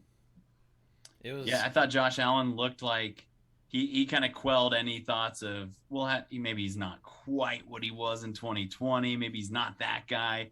He looked like that guy on Sunday. He looked like an MVP candidate. Emmanuel Sanders had a great day. Diggs had a nice day. Dawson Knox had a great day. That catch was Cole sick. Beasley had like 11 catches. Yeah. He spread it around. Hold on, I got it here. And give me a second here. Was that a joke? Spread it around nicely? I thought you were talking about COVID there for a second. Hey, nice. didn't she? And then my biggest takeaway too is like, what happened to Washington's defense? That's I think the biggest thing from this game is we all thought they were going to be maybe one of the best defenses in the league. That did not look like the best defense in the league by far. And Heineke he's very Fitzmagic. He's Fitzmagic, Fitztragic, just a little more athletic. Yeah, you're not wrong. I know you and Tom were super high on Heineke in the Thursday pod. I believe it was. He showed some good things. He had that nice rushing tud, but he had one where he rolled out and threw a pick, and you're just like, dude, why? Yeah, it's gonna happen. It's gonna happen. It's gonna happen. We're gonna root for him the whole time, but it's gonna happen. Antonio Gibson was a lot of that. Yeah, 73-yard catch, which I mean, we're not going to the ignored and unrequested fantasy segment yet, but that was a saving grace for your boy. I will say. Hell yeah. Bills looked fucking good. I hope they can keep it rolling. When the Bills are good, football's better for everybody, I think. So keep it. I was a little bummed with Washington's offense too overall. You know, I want to see a little bit more consistent target share for old Terry McScorn, but same. Yeah, that was a little disheartening. Not great. He had 7 targets, 4 for 62. Wow. Yeah. He had a lot better week last week. And you got to get him the ball. He should have 12 targets a game. Yep. Yeah, I agree. 100%. I agree. I mean, because your offense though. And especially when you're behind and you're throwing the ball the entire time, he should be seeing the ball often. Yep. Often. Also, big shout out to Emmanuel Sanders, 2 tutties on the day. I miss you, bud. Yeah. I liked him as a Niner. I like him in the league. So good on you. Yeah. Go get yours. Yeah, what do you have, like 90-some yards, 2 tutties? He was one of the 5 that averaged over 10. Nice game for the vet. He had like 5 yards or 5 catches, 90-some odd yards, 2 tutties. Good job. Any wide receiver room is a lot better when you can have a guy like Sanders in it. Agreed. Yeah. Agreed. That guy was I miss him. But news. Nah, that's the I'm not gonna shed it. All right. Well, speaking of teams with crazy wide receiver rooms, let's talk about the Titans. Titans taking on the Colts. Titans win 25, Colts 16. Close game, but it did look like the Titans kind of had it the whole game. They looked confident. They looked like the Titans that we remember from last year. Derrick Henry was getting the ball quite a bit. Tannehill looked pretty damn decent. Mm-hmm. Fucking Julio Jones was in the mix often this game. Well, they lost A.J. Brown. That's true. Fuck, I forgot about that. Yeah, he went down, huh? He went down with the hammy pretty early, so I don't know what his status week to week is, but obviously that's huge. And Carson Wentz shouldn't have been out there. Yeah. He couldn't even move. Yeah, he could barely move. It's the classic. It's the fucking ankles, man. Every time it's the ankles. And it just, when you're a quarterback with a hurt ankle, you can't plant your foot. You can't make a strong throw. It's just tough. Their offense looks anemic. Their offensive line that was supposed to be super good looked anemic. Ugh, they're kind of a train wreck right now. Yeah, and it's, I know, I mean, Tom's because clearly expectations rooting for were him. really high. They were super really high. I mean, they were supposed to be like division winners, going to the playoffs. They have Wentz. This is this new identity, but it's kind of starting to fall flat a little bit. And they're kind of the team where they're close in games, but they're losing, and they're not able to finish the game. And I don't know if that's Wentz. Injuries. I don't know. Quentin Nelson got carted off. That's not fun. T.Y. Hilton's still hurt. Marlon Mack just requested a trade. Did he really? I did not see that. Yes, you fall behind on the depth chart because he was Fucking 2 years ago. He was supposed to be their running back one of the future before they drafted JT. Should John Lynch pick up the phone? I hope so. I hope so Look too. into it, Jay Lynch. Yeah, dude. We need to get a take little anybody star at this back. point, Yeah, man. seriously. Yeah. I mean, all right, fuck it. You know what? I mean, do you guys have If anything your more to brother say played about D1 Colts high school, Titans? maybe give him a call. Yeah, seriously. If your brother was a walk-on for a college football team, let us know, Yeah. please. All right, I'm not ready to talk Niners yet. I'm not ready for that emotional I'm not ready pain. either. I'm not ready for the emotional pain just yet. No. So, Actually, all I'm right. gonna step away for Have we one talked second about the before we Wentz do that. era? Did we talk about the Wentz era on that little section there? I mean, it's the what? The Colts have started 0-3, which is their worst start in a decade. Yeah. And they won the turnover battle in that game and still managed to find a way to lose. I mean, I don't think Wentz is the answer in old Indianapolis. Yeah, that's what Matt was saying. Matt was basically saying like Wentz shouldn't have even been out there. Like it's Fair just enough. they just didn't look great. They haven't looked great. I was saying like they're a team that's like close in games, but they're not winning. They're not finishing. Right. And they look better than their record. They really do, but they're just not able to put anything together. I haven't seen them play a complete game yet. And Matt said they are very injury prone. I mean, yeah, he was saying T.Y. is out. Apparently, he just said Marlon Mack wanted a trade. That's why I said the Niners might need to make a phone call. But it's just the Colts just haven't been able to figure it out just yet. So yeah, a lot of supposed, right? Like they were supposed to be this, supposed to be that. There was a lot of things coming into the season that were probably overamped, I guess, at this point, and things are falling flat in good old Indianapolis, which sucks. But I mean, I guess it's only because I miss fucking Buckner. So, dude, that may be me. Scoducks. Yeah, for real. Also, the only thing that is not falling flat in Indianapolis is Jim Irsay's band.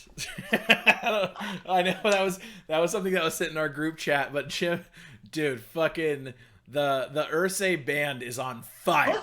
They are. That's the best thing coming out of fucking Indianapolis right now.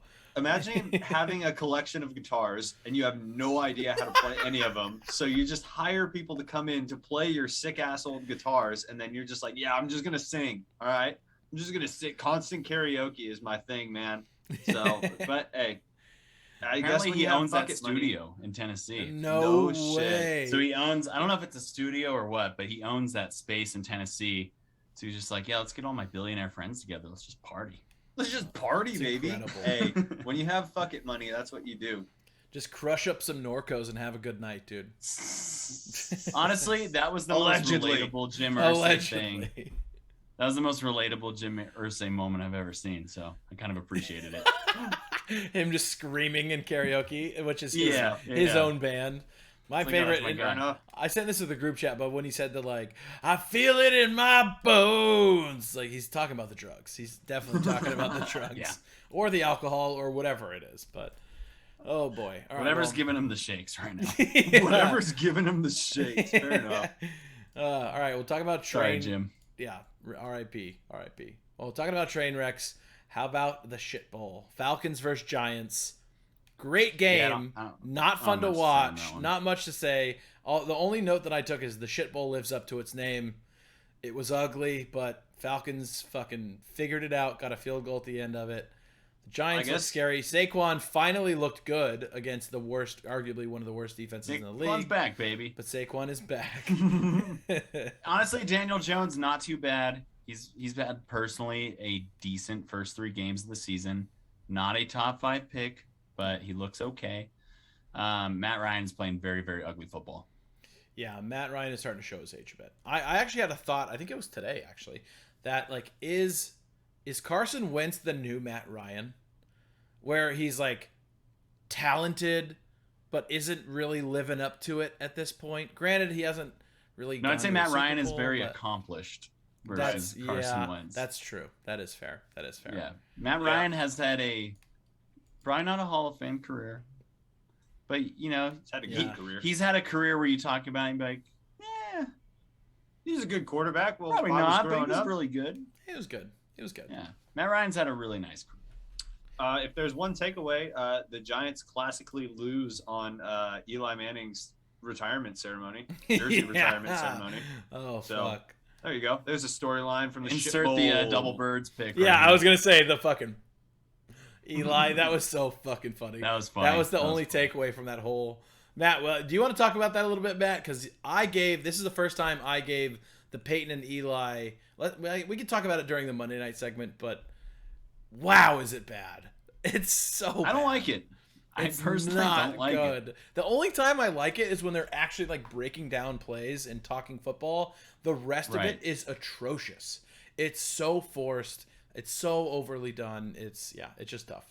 I have never seen their cast, so I follow Matt's lead when he says like, no, fuck that, dude, it's not good. I'm like, okay, cool, it's probably not good. The Like guests are with fun. anything else, it has its moments. Like I'm not gonna, like so if you want to sit here and say, well, what about this? Like, yeah, sure, everything has its moments, but overall, I just don't really like it.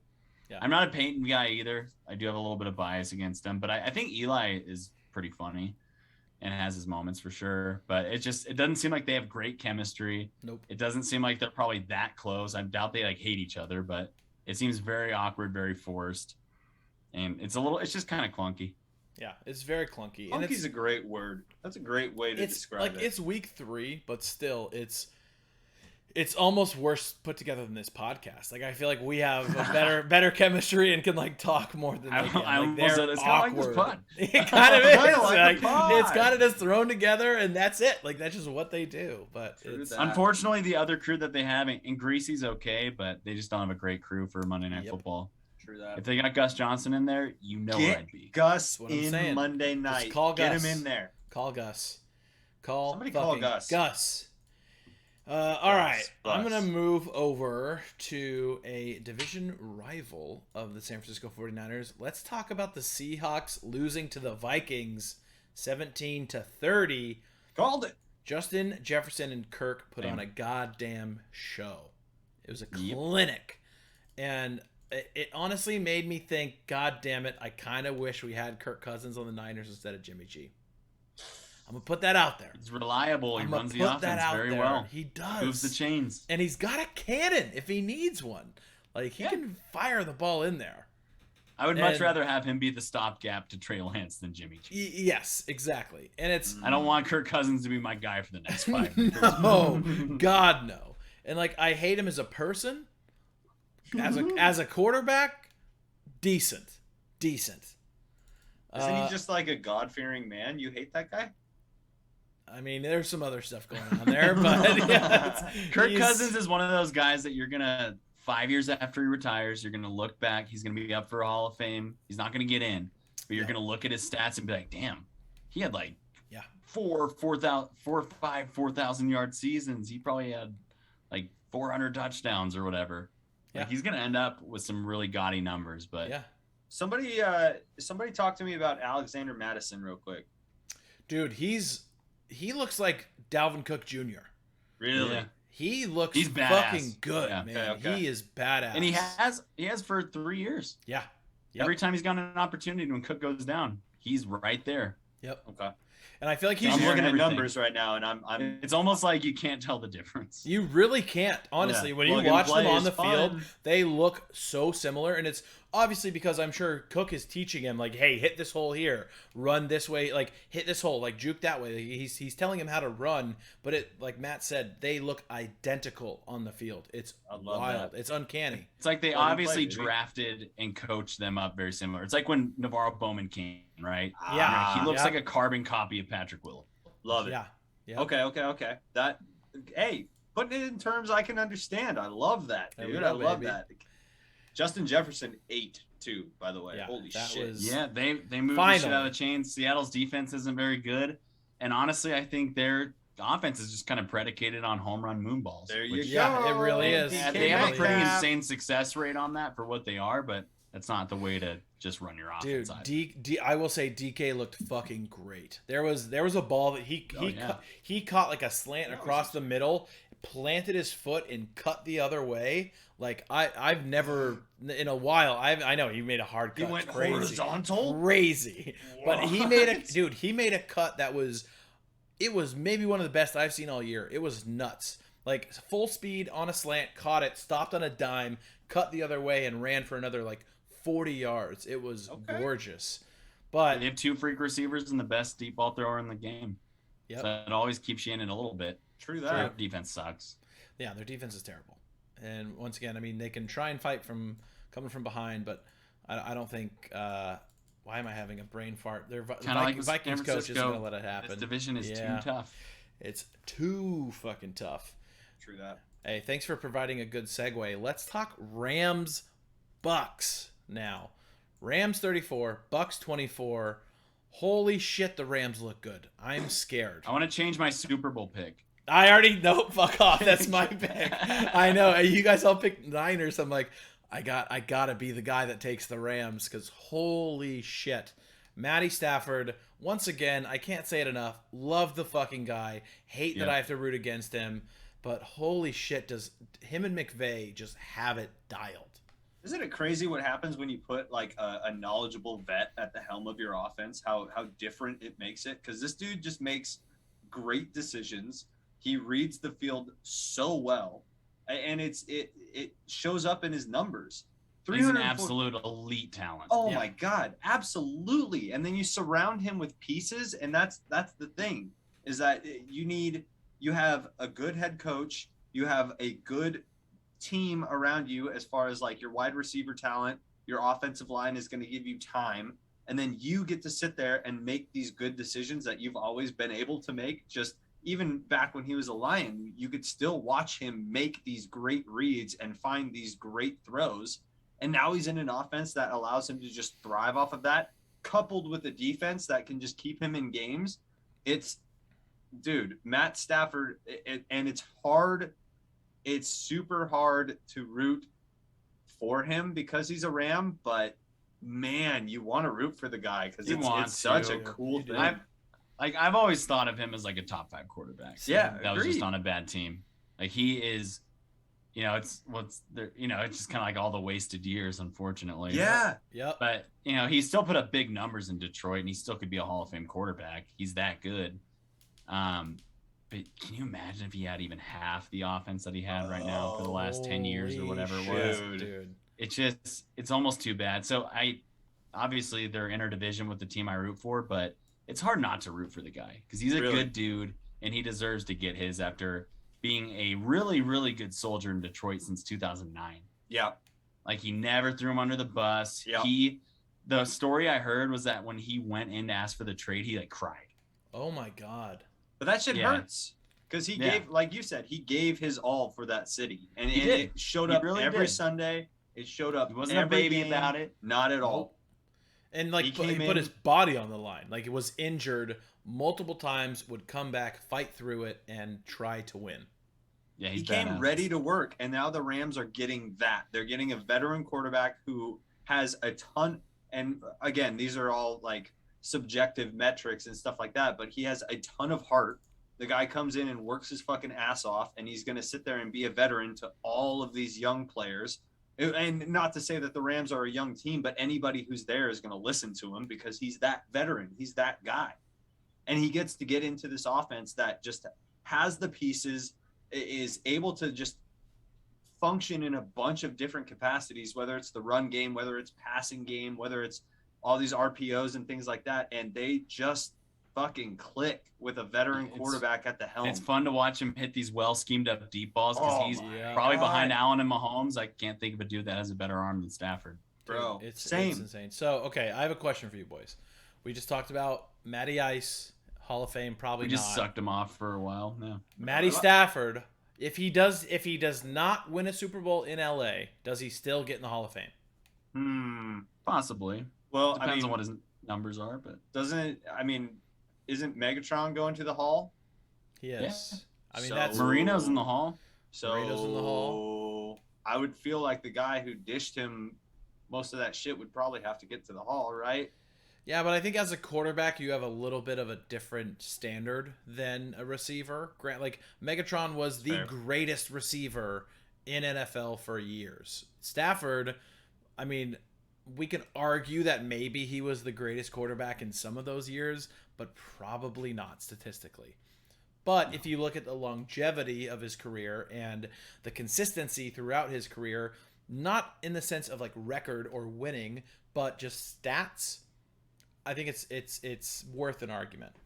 We'll say he wins 2 or something over the next 7-8 years in LA, then I think we're definitely talking. Oh, I think if he wins one, I think if he wins I'm not saying one, he he's has in. to, I'm just saying if he wins 2 or 1, whatever, the conversation's a lot different. Absolutely. And if he puts up the numbers that he's putting up right now for even 5 years without winning one, the conversation's a lot different. Right. I guess that's why I asked the guys if that he's always win, gone up against. The guys that he's getting compared to right now are fucking Aaron Rodgers, Drew Brees, Tom Brady, and all those guys. Unfair. So of course it's not going to be he's the greatest quarterback of his generation, but he's up there. But even still, like, you have to look at what he did in Detroit.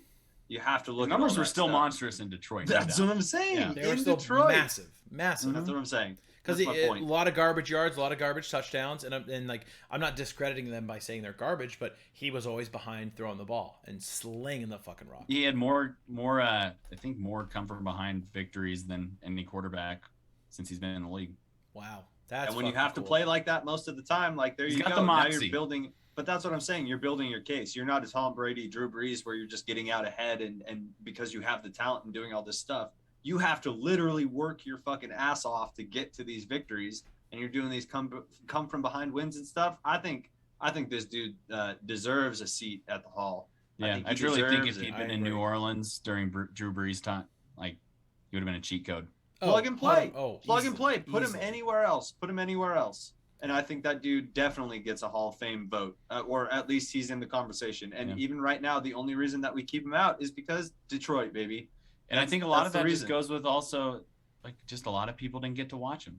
Yeah. There you go. Exactly. The Lions are not a flashy, marketable team. It's just the way it is. So I agree. But I think that you come to LA and you get a couple Super Bowls, I think you're definitely putting You're yourself. hot shit, baby. Absolutely. Yeah. You're in LA You got too. one of the best coaches in the NFL.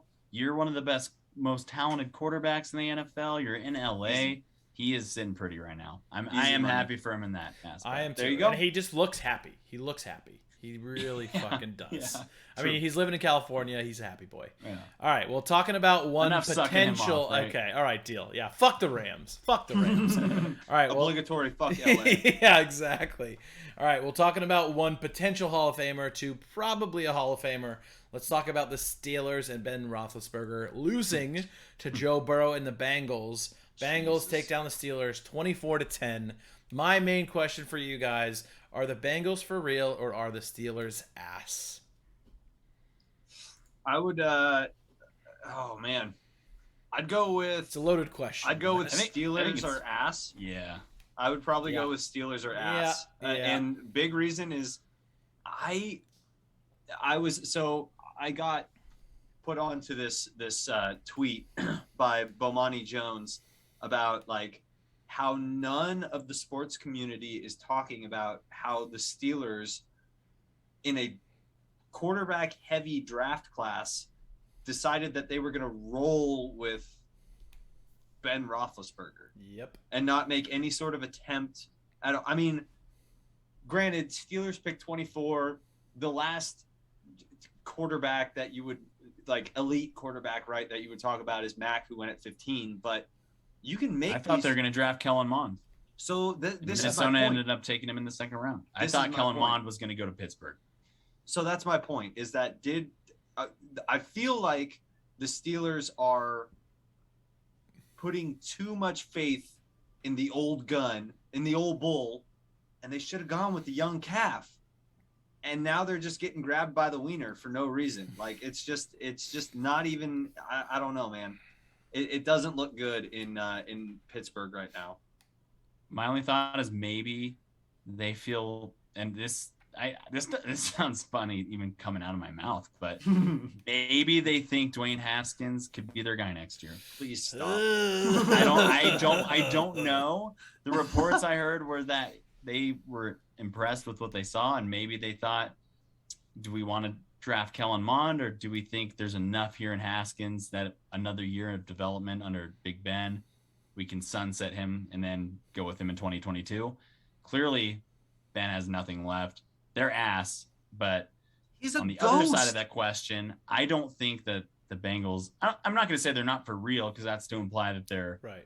like a mirage. I think they're just an ascending young team that's showing some good stuff. Yep. But I don't think they're not a contender. No. But But if I'm a Bengals fan right now, I'd be pretty happy. Fuck yeah. They're taking Where they're at. advantage.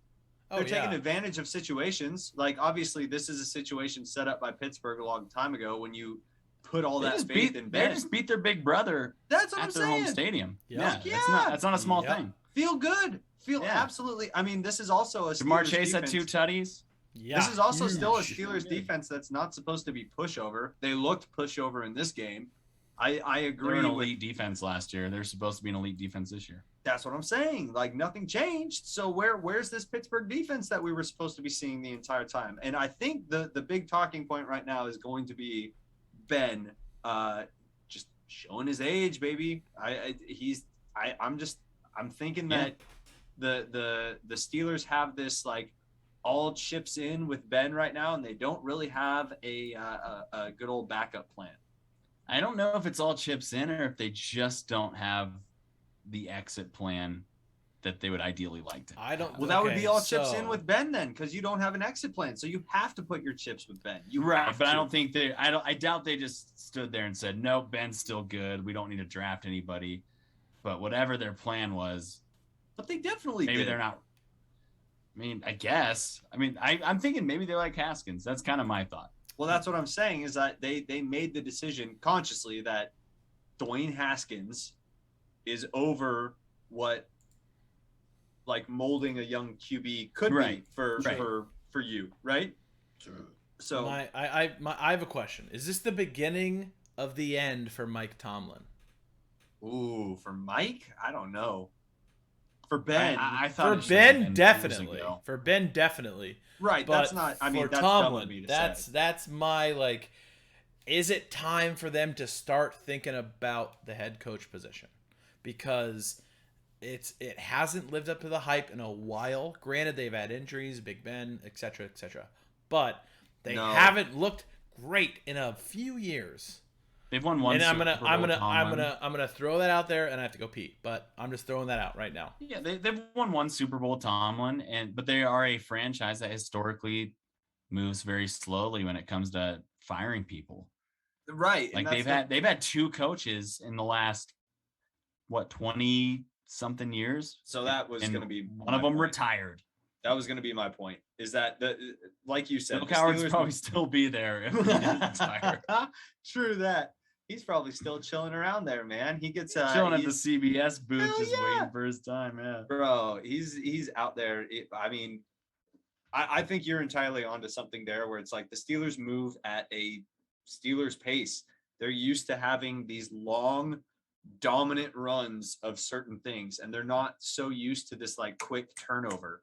And they're built for that. I don't think that They are. because the Steelers are bad right now, that they're not going to be good in future, like even next year, because I right. feel like they're going to set themselves up to get those pieces in place, whether it be a quarterback. They already have a good running back. Najee Harris is going to be fucking great. Like, don't Yeah. get me wrong. That guy's going to be good. He was the saving grace this week. I mean, he had over 100 yards rushing. In a game that they were behind most of the time, he had an incredible performance. My point exactly is that the Steelers are very, very good about getting the staff that they need to be put in place to make them contenders. And right now, the thing about that is they have the identity over the last 20 years between Cowher and Tomlin. Right. That you can almost always depend on. Maybe they're not good this year, but I expect the Steelers to be a team that can pound the run. Fuck yeah. And they play good defense, and Roethlisberger will keep them in games. They're going to play you hard every game. Every single game is going to be a tough game. And it's one of those things where I believe that right now the catalyst for this team is Ben. I truly believe that the catalyst right now is going to be Ben Roethlisberger. And the Steelers are going to have to take a look at, is Dwayne going to be our future, or do we need to go make some trades in the offseason? Because they have pieces. They could still go make some trades and get themselves a quarter, or even sign. I would have to look at obviously who's coming up on contracts, but they could still go sign a quarterback XYZ. Like the Jimmy Garoppolo. I was just gonna say, excuse me. It wouldn't be a terrible option. Not at all. There. Yo, I'll take Minka for good old Jimmy. Like we'll get something going there. I'll take something like that. You know what I mean? Wouldn't we all, baby? Wouldn't we all? Yeah. No. Ben's like the old prize fighter that's just.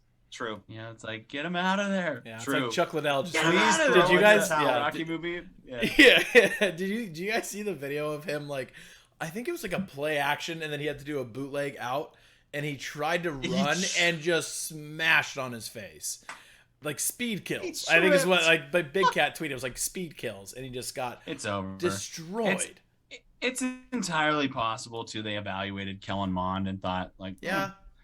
So I get it. Like you don't have to just take what's there in the first round. Fair. But they need to do something. They need to do something. Clearly it sounds like they're happy with Haskins. Rudolph's not bad, but do you really have a guy that's gonna compete with Josh Allen and Justin Herbert and Patrick Mahomes? Nope. It's my thing. No. Nope. Not anymore. Right. Not anymore. Right. And in this league, the way it's going now, especially, that's the stuff you have to think about. Yeah. That's why I thought Kyle Shanahan, when he said you're looking for a guy that's a top 5 guy, and if you don't have one, you're still looking for one. Yeah. Go get Jacoby Brissett. That's not the answer either. That's not the answer either. No way. Serviceable fucking quarterback, looking better than Tua. All right. Well, hey, you just gave me a hell of a transition because we're now going to talk about Raiders Dolphins. Raiders 31, Dolphins 28, overtime thriller. I really wish the Raiders went for a touchdown instead of a field goal because I would have won money. However, what a game. The Raiders are getting really fun to watch. We've had a lot of Derek Carr slander on this podcast previously, but he's getting kind of fun to root for at this point.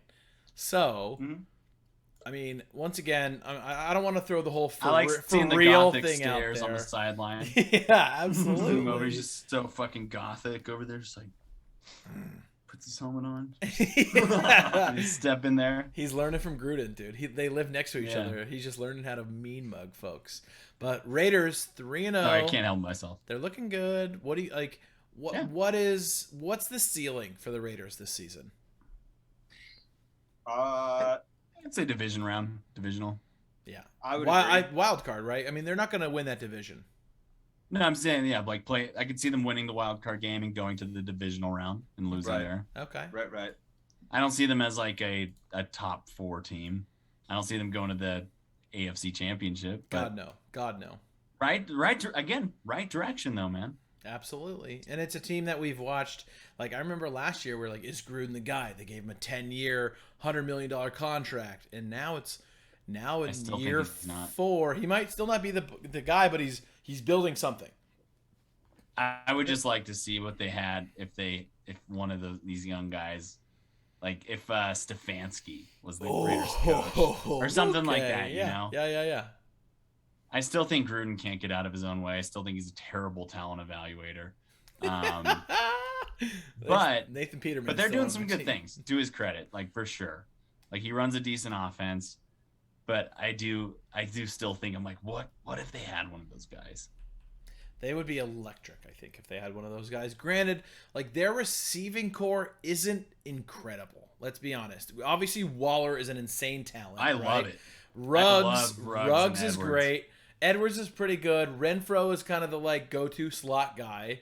Yeah, I think it's nice, man. It's like a ragtime group of guys. Like none of them are super flashy. Ruggs can be flashy. Ruggs had some incredible catches this game. And Edwards really did. Edwards is a second-year guy too. He looks like he had clutch catches. He's not gonna be Jarvis OT. Landry, but he's nice, man. He had 3 catches for 89, right? And 2 of those catches come in OT for huge gains that set them up for not only the lead but then the win. Yeah. So I mean, my big takeaway from here is Peyton Barber. It starts with the 4th and 1 that he doesn't get, and then turns into Peyton Barber running the ball like a fucking bat out of hell. Yeah, catching the ball, making the offense fucking thrive. I agree also that it would be very cool to see it not be John Gruden who's in charge of this fucking offense, but nevertheless, the Raiders continue to be interesting. I guess I would clarify and say I want John Gruden to not be in charge of the draft. Yes, he should not be the general manager. He should not be. I think he should let Mayock. Because I watched Mike Mayock for years on NFL Network evaluate talent and talk at the draft every year, and the way that they draft is not congruent with the way that he was as an analyst. Wait, so which Gruden makes me has think that final John decisions? is pulling the trigger. Yeah, he has final say on personnel, which what all the big coaches do. You know, I think McVay does. I know Kyle Shanahan does, but I would like to see Gruden just coach him and let Mayock do some of the drafting because they've had some huge whiffs in the first round, which makes me think if they hadn't had some of those huge whiffs, where would they be now? Probably contending. Yeah. Contending for the division, at least. I mean, because they whipped on almost all those picks they got for Khalil Mack. Yeah. Yes. True. True. Very true. Yeah. Tough to see. You hate to see it. But I don't know. I'm rooting for them. I kind of like the Raiders. Yeah. They're fun. Like they're getting more fun to watch. I kind of like. We've been haters, but I don't know. I'm having.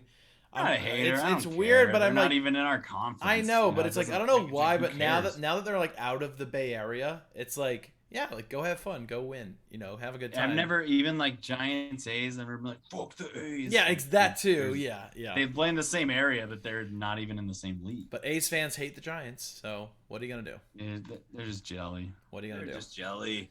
Just all a little right. jelly. All right. Well, there's only 2 games left to talk about, and I still don't think I'm ready to hit the emotional baggage. So let's go to Monday night. We're gonna go Eagles versus Cowboys. Yes, I am gonna hit the Squawk Talk graphic, even though Tom isn't here. Let's do it real quick for our guy, and then we'll talk about it after. Come on. All right, here we go. You want Philly? Hungry dogs run best.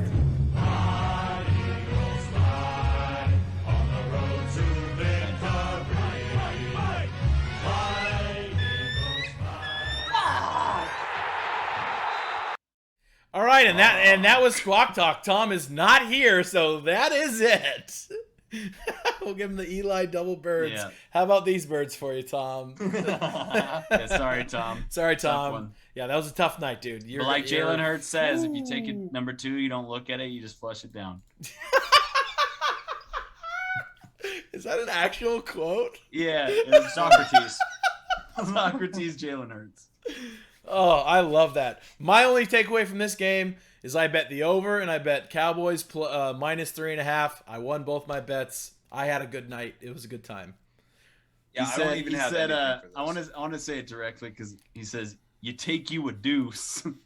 you don't sit there and look at it. You flush it and move on. We gonna flush it and move on. He said that after this game.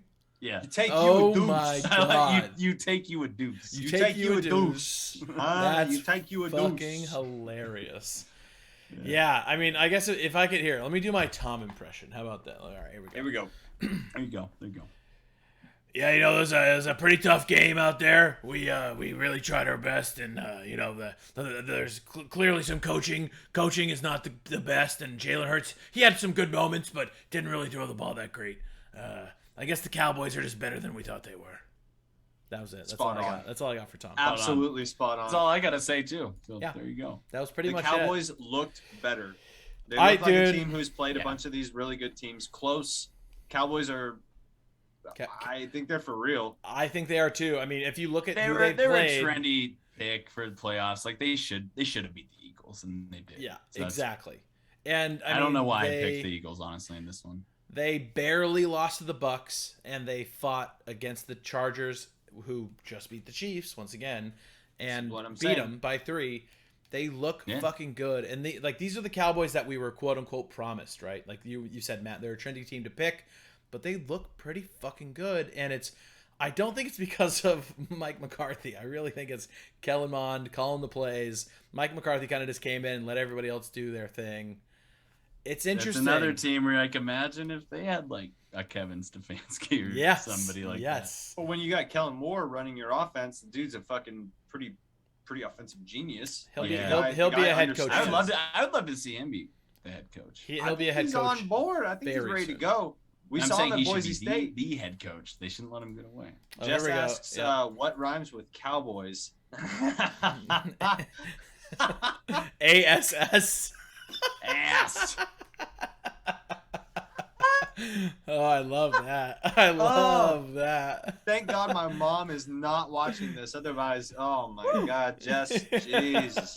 I love that she knows that the Cowboys, though, that's the one to shit on.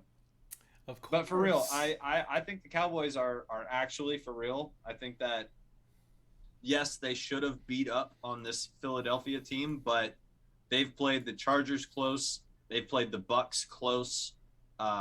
And those are two obviously proving themselves to be some like top talent in the league right now. So I hold on to my take that the Cowboys are going to be legit this year.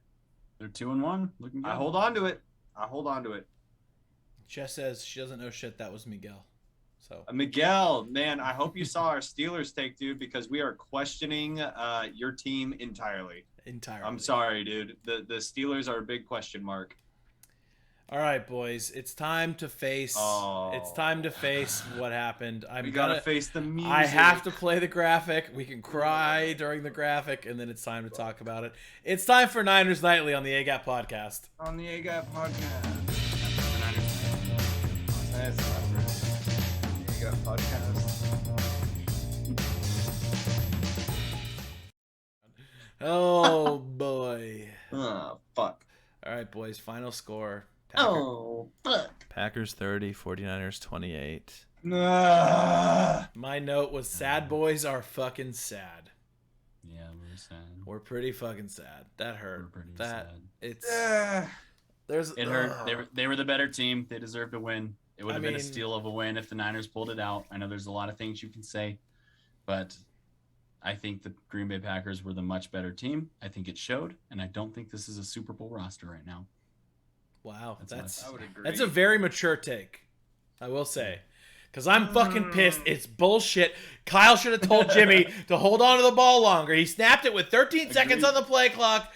Oh, man. There's a lot. So, I got 10 fingers, and I'm pointing them all at the team, dude. Oh, there's so much blame to go around. And Jessica, you don't even know. Myself a little bit. Jessica, you don't even know. Stop it. You don't even know. He's not even dating a porn star. He went out to dinner with one time. All right. I think Matt had a good take, and when he texted us, I think it was in the Niners chat, that Jimmy G is holding this team back. Matt, do you want to elaborate? Because I thought that was a really good take. Yeah, let me look it up. I just think he handicaps the offense. I think a lot has to go well for him. You know, I thought in 2019, this was on the thought that he was going to get better. I thought, because everybody said you can't win a Super Bowl with Jimmy G. I said, well, you got there with him, so why not? Right. But they also had one of the better defenses of this entire millennium. They had an incredible run game behind Raheem Mostert. A lot had to go right around him. I think you can see at this point when the team's not as good that he is holding the offense back, and that you need somebody like Trey Lance. You can see why they drafted Trey Lance. It's not like they accidentally drafted Trey Lance and they're like, oh, that's why. They knew this 2 years ago when they started flirting with Tom Brady that they were looking to maybe upgrade. I'm going to hold you to it right now, what you just said. And that is a strong running back room is what can help tie this offense together. And we do not have that right now. We do not. Because they always get fucking injured. That's the problem. So but the problem, sorry to just cap off that point. Go. The thing that great quarterbacks do, like Mahomes, Josh Allen, Aaron Rodgers, is they mask all of that. So it's not like, oh, our running game fell apart, now we're fucked. That's the cool thing about having a top 5 quarterback is that, oh, your running game fell apart a little bit. You still have a top 5 quarterback to keep you afloat. I mean, Josh Allen has Devin Singletary and Zach Moss. That's we that's went to it. high school with Zach Moss. That's it. That's all he has. And like, I mean, CEH hasn't looked great either. He had a big game last week or this week, but still, I get what you're saying. Tom Brady's weapons have been just outside of Randy Moss and Gronk, he had Welker, but he's had for as many of those, you've had a ton of Deion Branches and God knows who else, and James White. Sony Michel. Who's the guy that was on the Ducks that punched the dude? Oh, LeGarrette Blount. LeGarrette Blount. Yep. LeGarrette. Yeah. But the one constant was always TB12. Always. And it's tough. And it's because, and we got Jimmy because we thought he could fill that role, right? Like it was, he's the heir apparent. He could do this. He can get it done. And then you have a guy like Mozart who at the time didn't really seem that flashy. He seemed like a Sony Michel or a James White even, right? But now that he's gone, it's the classic, like you realize what you had when you don't have it anymore. Well, when he ran for 200 yards and 4 tutties in the NFC Championship game, you're like, oh my God. That too. Because they signed Jerick McKinnon to be the feature back and kind of lucked out with Raheem Mostert ending up being that guy. Yes. But I think also the game has changed a lot even since they traded for Jimmy Garoppolo. I agree. Patrick Mahomes, Deshaun Watson, Justin Herbert, Josh Allen, none of these guys were in the league when that happened. That's 2017. That's fair. I guess Deshaun Watson was a rookie, but it's become a much more even like athletic quarterback driven league than it was at that time. I just don't know. I'm so torn on it because it's like we've always been the defenders, right? It's just like the Jimmy defender where it's just like you can sit there and you can justify certain things and you can sit there and look at I mean, obviously this Niners team has been injury prone and we've loved to pin things on the injuries. To be honest, the points that you've just brought out now are kind of making me rethink a lot of what I had initially put in my head about Jimmy. And just in the sense of like, if you're one of those transcendent quarterbacks, you're supposed to make it seem like you don't have an RB1 who's out of your starting lineup. You're supposed to take that RB3 and elevate them. Like Trey Sermon should be that new feature back, just regardless of where we're sitting right now. And so I am kind of rethinking what my initial stance was as far as, trying to hunker down and defend Jimmy to the death. But I don't know, man. You can try if you want to be that guy. You're more than welcome. The argument is going to heat up right now. And just because the Jimmy situation has always been so volatile to begin with, it's like we're always looking for, I mean, Jimmy's been hurt before and there's all these question marks about like, when he's healthy, he plays great, but he also has these he's injury prone and stuff like that. And it's just like, I don't know how long of a leash does he have. He's just not good enough. And so I think the 49ers said he's not good enough when they traded up to number 3 a month before they took Trey Lance. However, keep Kyle Shanahan said, you're always looking for a top 5 guy. If you don't have a top 5 guy, you keep looking for a top 5 guy. And they know that Jimmy Garoppolo is never going to be a top 5 guy. But is So Trey to me, too he's raw just not. now? He's just not good enough. He's not good enough, but are you going to replace him with Trey now. Is Trey good enough now? And or do we that's tank the our thing. season? Probably not. Probably not. So there you go. And that's, so do you that's tank the your hardest season? part is like, do you put him in now, give him the experience, and he's going to not lose us games, hopefully not, but he won't make the right reads. He's going to fuck up. He's not going to have the experience. I mean, if I guess I'll be the guy to defend Jimmy tonight is Jimmy drove us down the field. We were down 17 points. I'm pretty sure it was maybe 14, 17. Came back, drove us down the field with 2.5 minutes left, scored a tutty. Unfortunately, it was on a screen pass that was only supposed to go for 10 yards, ended up going for 17 yards, and Juice put it in the end zone. We all wish Juice was a yard short. We all do. I think all of us thought he was going to be a yard short. Gave it the second effort, put it in. That's what football players do. That's not Jimmy's fault, unfortunately, right? However, it's now his fault. That's what is tough, and that's the people that have been defending Jimmy on Twitter. That's what I've seen them saying is Jimmy put us in the position. He made the right decision. He made the right throws. We just scored a little bit too early. And granted, yes, he did snap the ball with 13 seconds on the play clock. That's his mistake. But it wasn't his mistake that we scored that touchdown at the end of the game that early. He also had that fumble. Yes. That of course. That was horrible. That probably cost us horrible. the game. He was very inaccurate. He's frenetic in the pocket. He had that one good drive at the end. Right. So it's not like Jimmy doesn't do good things. That's like, it seems like the argument is either Jimmy sucks or he's great. True. And I think Jimmy is a good quarterback. I like Jimmy, but you understand, and I think Sunday night was a perfect example of why you can see that they traded to move up for Lance, which is fine.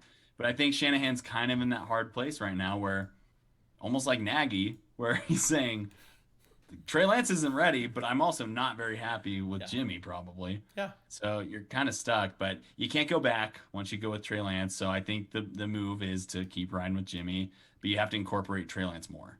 Right. I mean, like Trey Lance literally just scores touchdowns.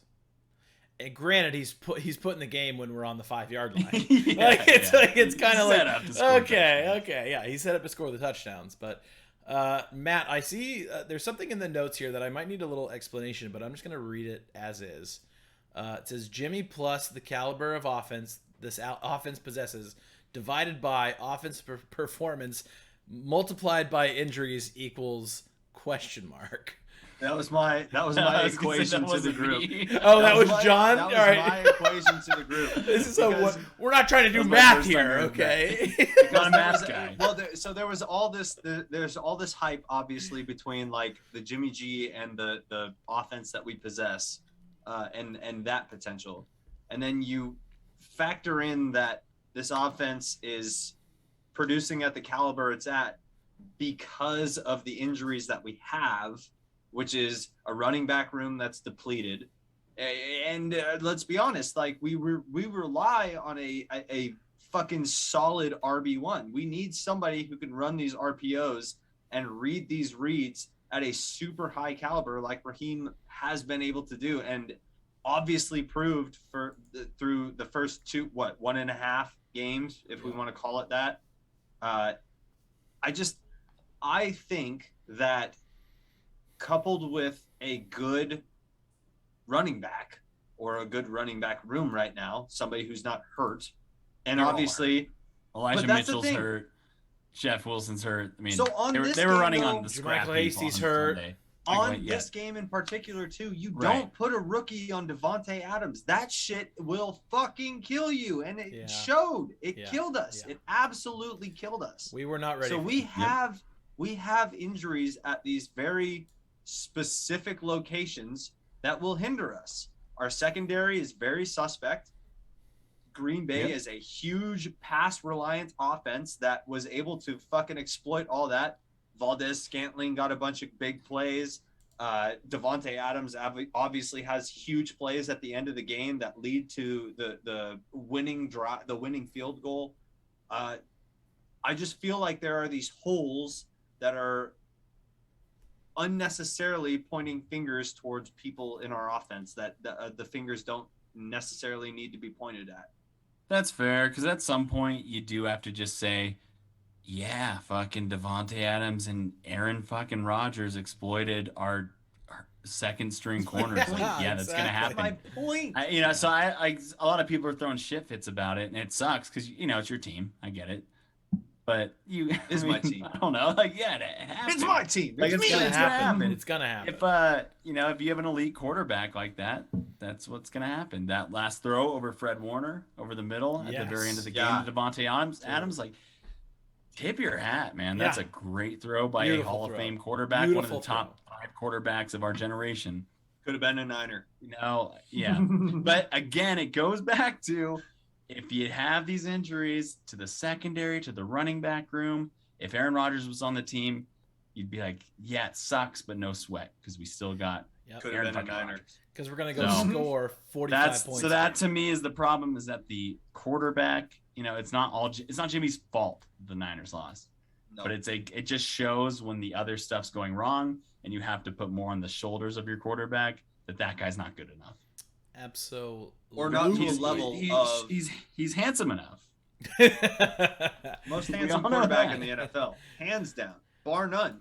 I saw Like, this that dude fake takes Kyle the cake. Shanahan quote on Twitter. It said Kyle Shanahan on NBC Sports Bay Area.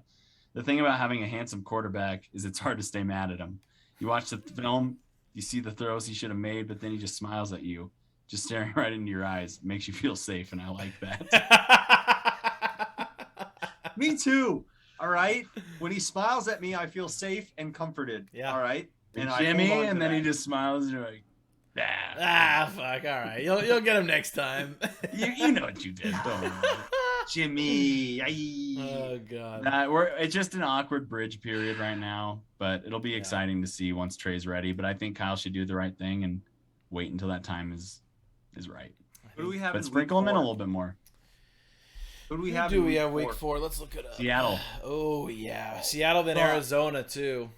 So that's Seattle, a huge game. Arizona, You got to and win then that. Colts. So You have my to win thought is the Seattle. next 3 weeks or so. Say that you end up being, what would 3 weeks be? That'd be 6 games. Say you end up like 2-4 or something like that. Forbid. And maybe God you start forbid. thinking, A little we don't. negative. I know. I'm just saying, if that does happen for some reason, You put it. that's when you start thinking, let's put in Trey. 2-4. 100%. Holy shit. I mean, we would have to. I'm not lose. predicting. I'm just saying, like, that might be the scenario where it's just like, fuck it, we're not going to win the division. Yeah. This is a very tough conference, anyways. We might as well. I need to, for my coaching's sake, start the kid now. Or Show else the kid we're that just I wasting his drafted. progression. Yeah, I agree. I'm with you on that. Did you But guys if see? you start, Oh, go for Sorry, it, John. go ahead. No, you No, go. no, You- no. I was gonna change the subject. You go. well, I was gonna say, if you start Trey, is that accepting the rest of the season? Because it could turn out that he's fucking completely raw, and we just feel like we shit the bed the rest of the season. Then guess So- what? We get I'm just another saying, good but draft pick. Well, I'm saying, if you start 2-4 with Jimmy, you're already doing that. Right. You're already. I'm you're not already. saying- I'm right. not saying it's Right. gonna happen. I'm just That's saying, like, fair. that would be my scenario where it's like, all right, we're 2-4 through 6 games. We're about a third of the way through the season. fair. Let's just fucking pivot. That All way, right. Jed York at least sees that I'm doing something. That's my doing- bad. doing Misread something That's that you- fair. Yeah. That's you totally wasted picks to go get this guy, and then you're not gonna like play him. I'm with you on that, Matt. I think. No, that's- But totally my fair. thing is, Totally before we cap it off, I'm not hitting the panic button. I think this is a good team. Like, Elijah Mitchell comes back. Not Some a of these Super guys Bowl come team. back. Like, it's just not a Super Bowl team right now. But I think it's a good team. I still think it's a wild card contender. All right. Real quick, Matt, sum it up. What makes it a Super Bowl team? Trey Great Lance. quarterback play. Yeah, Trey Lance. All right. I mean, when Yeah. you watch Stafford with the Rams and Yep. you watch Brady with the Bucks, you see it, you know? It's fair. I You're get like- it. I get it. You're confident that they're gonna win you the game. Yeah. It's not like when Jimmy G, like all of us, when Jimmy G got the ball with 2 minutes and 30 seconds, you're like, there's no fucking way. And then it happened, you're like, oh cool. But then you're like, oh fuck, there's time on the sweet. clock. It's not like oh, he's gonna go win us the game and there's gonna be no time on the clock. Like George there's Kittle not makes a a lot of doubt that in your happen. mind. Not a George doubt in Kittle your makes a mind. lot of that last drive happen because he's a fucking manimal and he He looks It's for contact. it's some big boy catches between Debo, Kittle, and Ayuk in that game. See, Ayuk finally showed up, which was good to see. Finally out of the doghouse. That was a very positive thing to see. That's my big thing. All right. Again, I'm unwillingly and unwantingly talking myself out of Jimmy G. However, I will sit here and try and ride the bus with you, Colby. All right, I'm with you, Jimmy G. But Matt, Jimmy G hater. I'm honest. You know I love Jimmy. I'll ride with Jimmy till the wheels come off. True, but I know that. I'm just pointing out that you see why they drafted somebody else. You're totally right. You're totally right. The only reason I was defending Jimmy is because nobody else was gonna. So that's why I just went for it. And you know what, Matt? Bitches I said he was sipping. handsome. That's what I'm talking about. Hey, cheers to that. Bitches do be sipping. Cheers to that, love. Right. Really Did you guys see sipping. LaFleur and Shanahan like hate each other at the end of that game? The breeze by, It was the icy. controversial breeze by. That'll Yeah. if the Niners if the Niners do end up in a wild card situation, specifically against the Packers, that's gonna be hot. That's gonna be a heated game. It's gonna be hot. Heated. Yep. It's gonna be real. Yeah, I don't fucking read hot. too much into that because I think they both probably really wanted it. Yeah, They did. But I would like to see that matchup happen again in a wild card just to get a little bit of that build up. Yeah. Kyle Oh, lost yeah. it in Drama. horrific fashion. He lost it in Hall of Fame Aaron Rodgers fashion. They asked him about it and he just said he's pissed off about the game. But Good. I mean, should but be. what's he gonna say? Yeah, I fucking don't like LaFleur anymore, so that's why. Yeah. I hate him. Exactly. I hate him. I hate him. I hate him. I don't know, Grandma. Yeah. I don't know, Grandma. I just hate him. I hate him. I hate him. Well, holy shit, boys. Well, we talked about that longer than I wanted to, honestly. That's Yeah, okay. really. Hey, we It had to get hurts. into it. It hurts, but hey, we're here. It is a safe space. We're venting. We're getting it all out. I in feel Seattle. a little bit better. Yeah, we're on to Seattle. Seattle. True. Oh, well, it was a hell of a week of football, boys. It was honestly, after a long vacation, it was nice to just go home, sit on my couch, and watch football all Sunday long. I really wish it was capped with the Niners dub, but hey, what happened happened. We can still be sad. We It was a can good still game. be fucking pissed, but it is what it is. It is what it is. It is what it is. Well, we're wrapping up here. Even though we only have like 2 viewers, should we try and find someone to raid? Should we try and raid someone right now? They don't call us the Raiders for nothing. Hey, Don't they call don't us the call Raiders for nothing. Raiders. All right, True. well, I'm gonna go Al search Davis the would be sports upset if we category. didn't. I'm gonna go search the sports category. Are you a sports podcast or are you a Raider? Boys, talk to me about cryptocurrency. Ready, set, go. While I find someone to raid. I know nothing Cryptocurrency about is when you use the cryptocurrency. blockchain to make sure that it's all traded at a lightning speed without any government interference using the blockchain. There's a bunch of different cryptocurrencies out there currently being traded, and they're all available for different prices, just like a stock market. Stock market is not what cryptocurrency is traded on, but if you want to trade on the stock market, you can also do that, but you'd have to trade stocks. All right, now What talk the to me. Was about- that a pretty good That's explanation? pretty good. That was actually pretty damn fucking good. I'm not Good gonna job, lie. Matt. All right, I found a couple people here. Oh, here we go. 2 balls and a mic, 87. These guys are talking football. They Is it seem to somebody be in right a up our hover? alley. Some dude It's holding not. a It's microphone not to his some. testicles. No, it's not some girl in a fucking bathtub like Tom did on the. Dude, I veto that. That was a horrible decision on Yeah. Tom's part. That was so fucking awkward. Actually, I don't blame Tom. I blame you for letting him pick that. I kind of was like, yeah, dude, do it. And then it was like, after I noticed what it was, I was like, oh boy. It's kind of like Who Jimmy. let It's like Tom I don't pick blame that? Jimmy for not being able to throw it deep. I blame Kyle for telling him to throw it deep. Yeah. So that was on you. Yeah. All right, boys. We're gonna set off this raid. Thank you all for joining us. Yeah, It's thanks, guys. so good to be back. Thank y'all so much. You see the socials below. Follow us if you haven't already. Please come back. We'll be back on Thursday with a week 4 preview. We're talking spreads. We're talking pick'ems. We're gonna have it all right here for you on the AGAP podcast, right here on Twitch. Follow us on YouTube. Go check it out. Watch all the old videos. We're gonna raid these boys right fucking now. Go show them some love. Peace. Bye. Bye. Later. All right, we got 10 seconds. Fill in the airwaves right here. 10 seconds. We're going to raid these boys. Ready? 3, Gonna raid these 2, boys. 1. Gonna show 'em some Raid viewers and raid these now. boys. Boom. Raiders. Raided.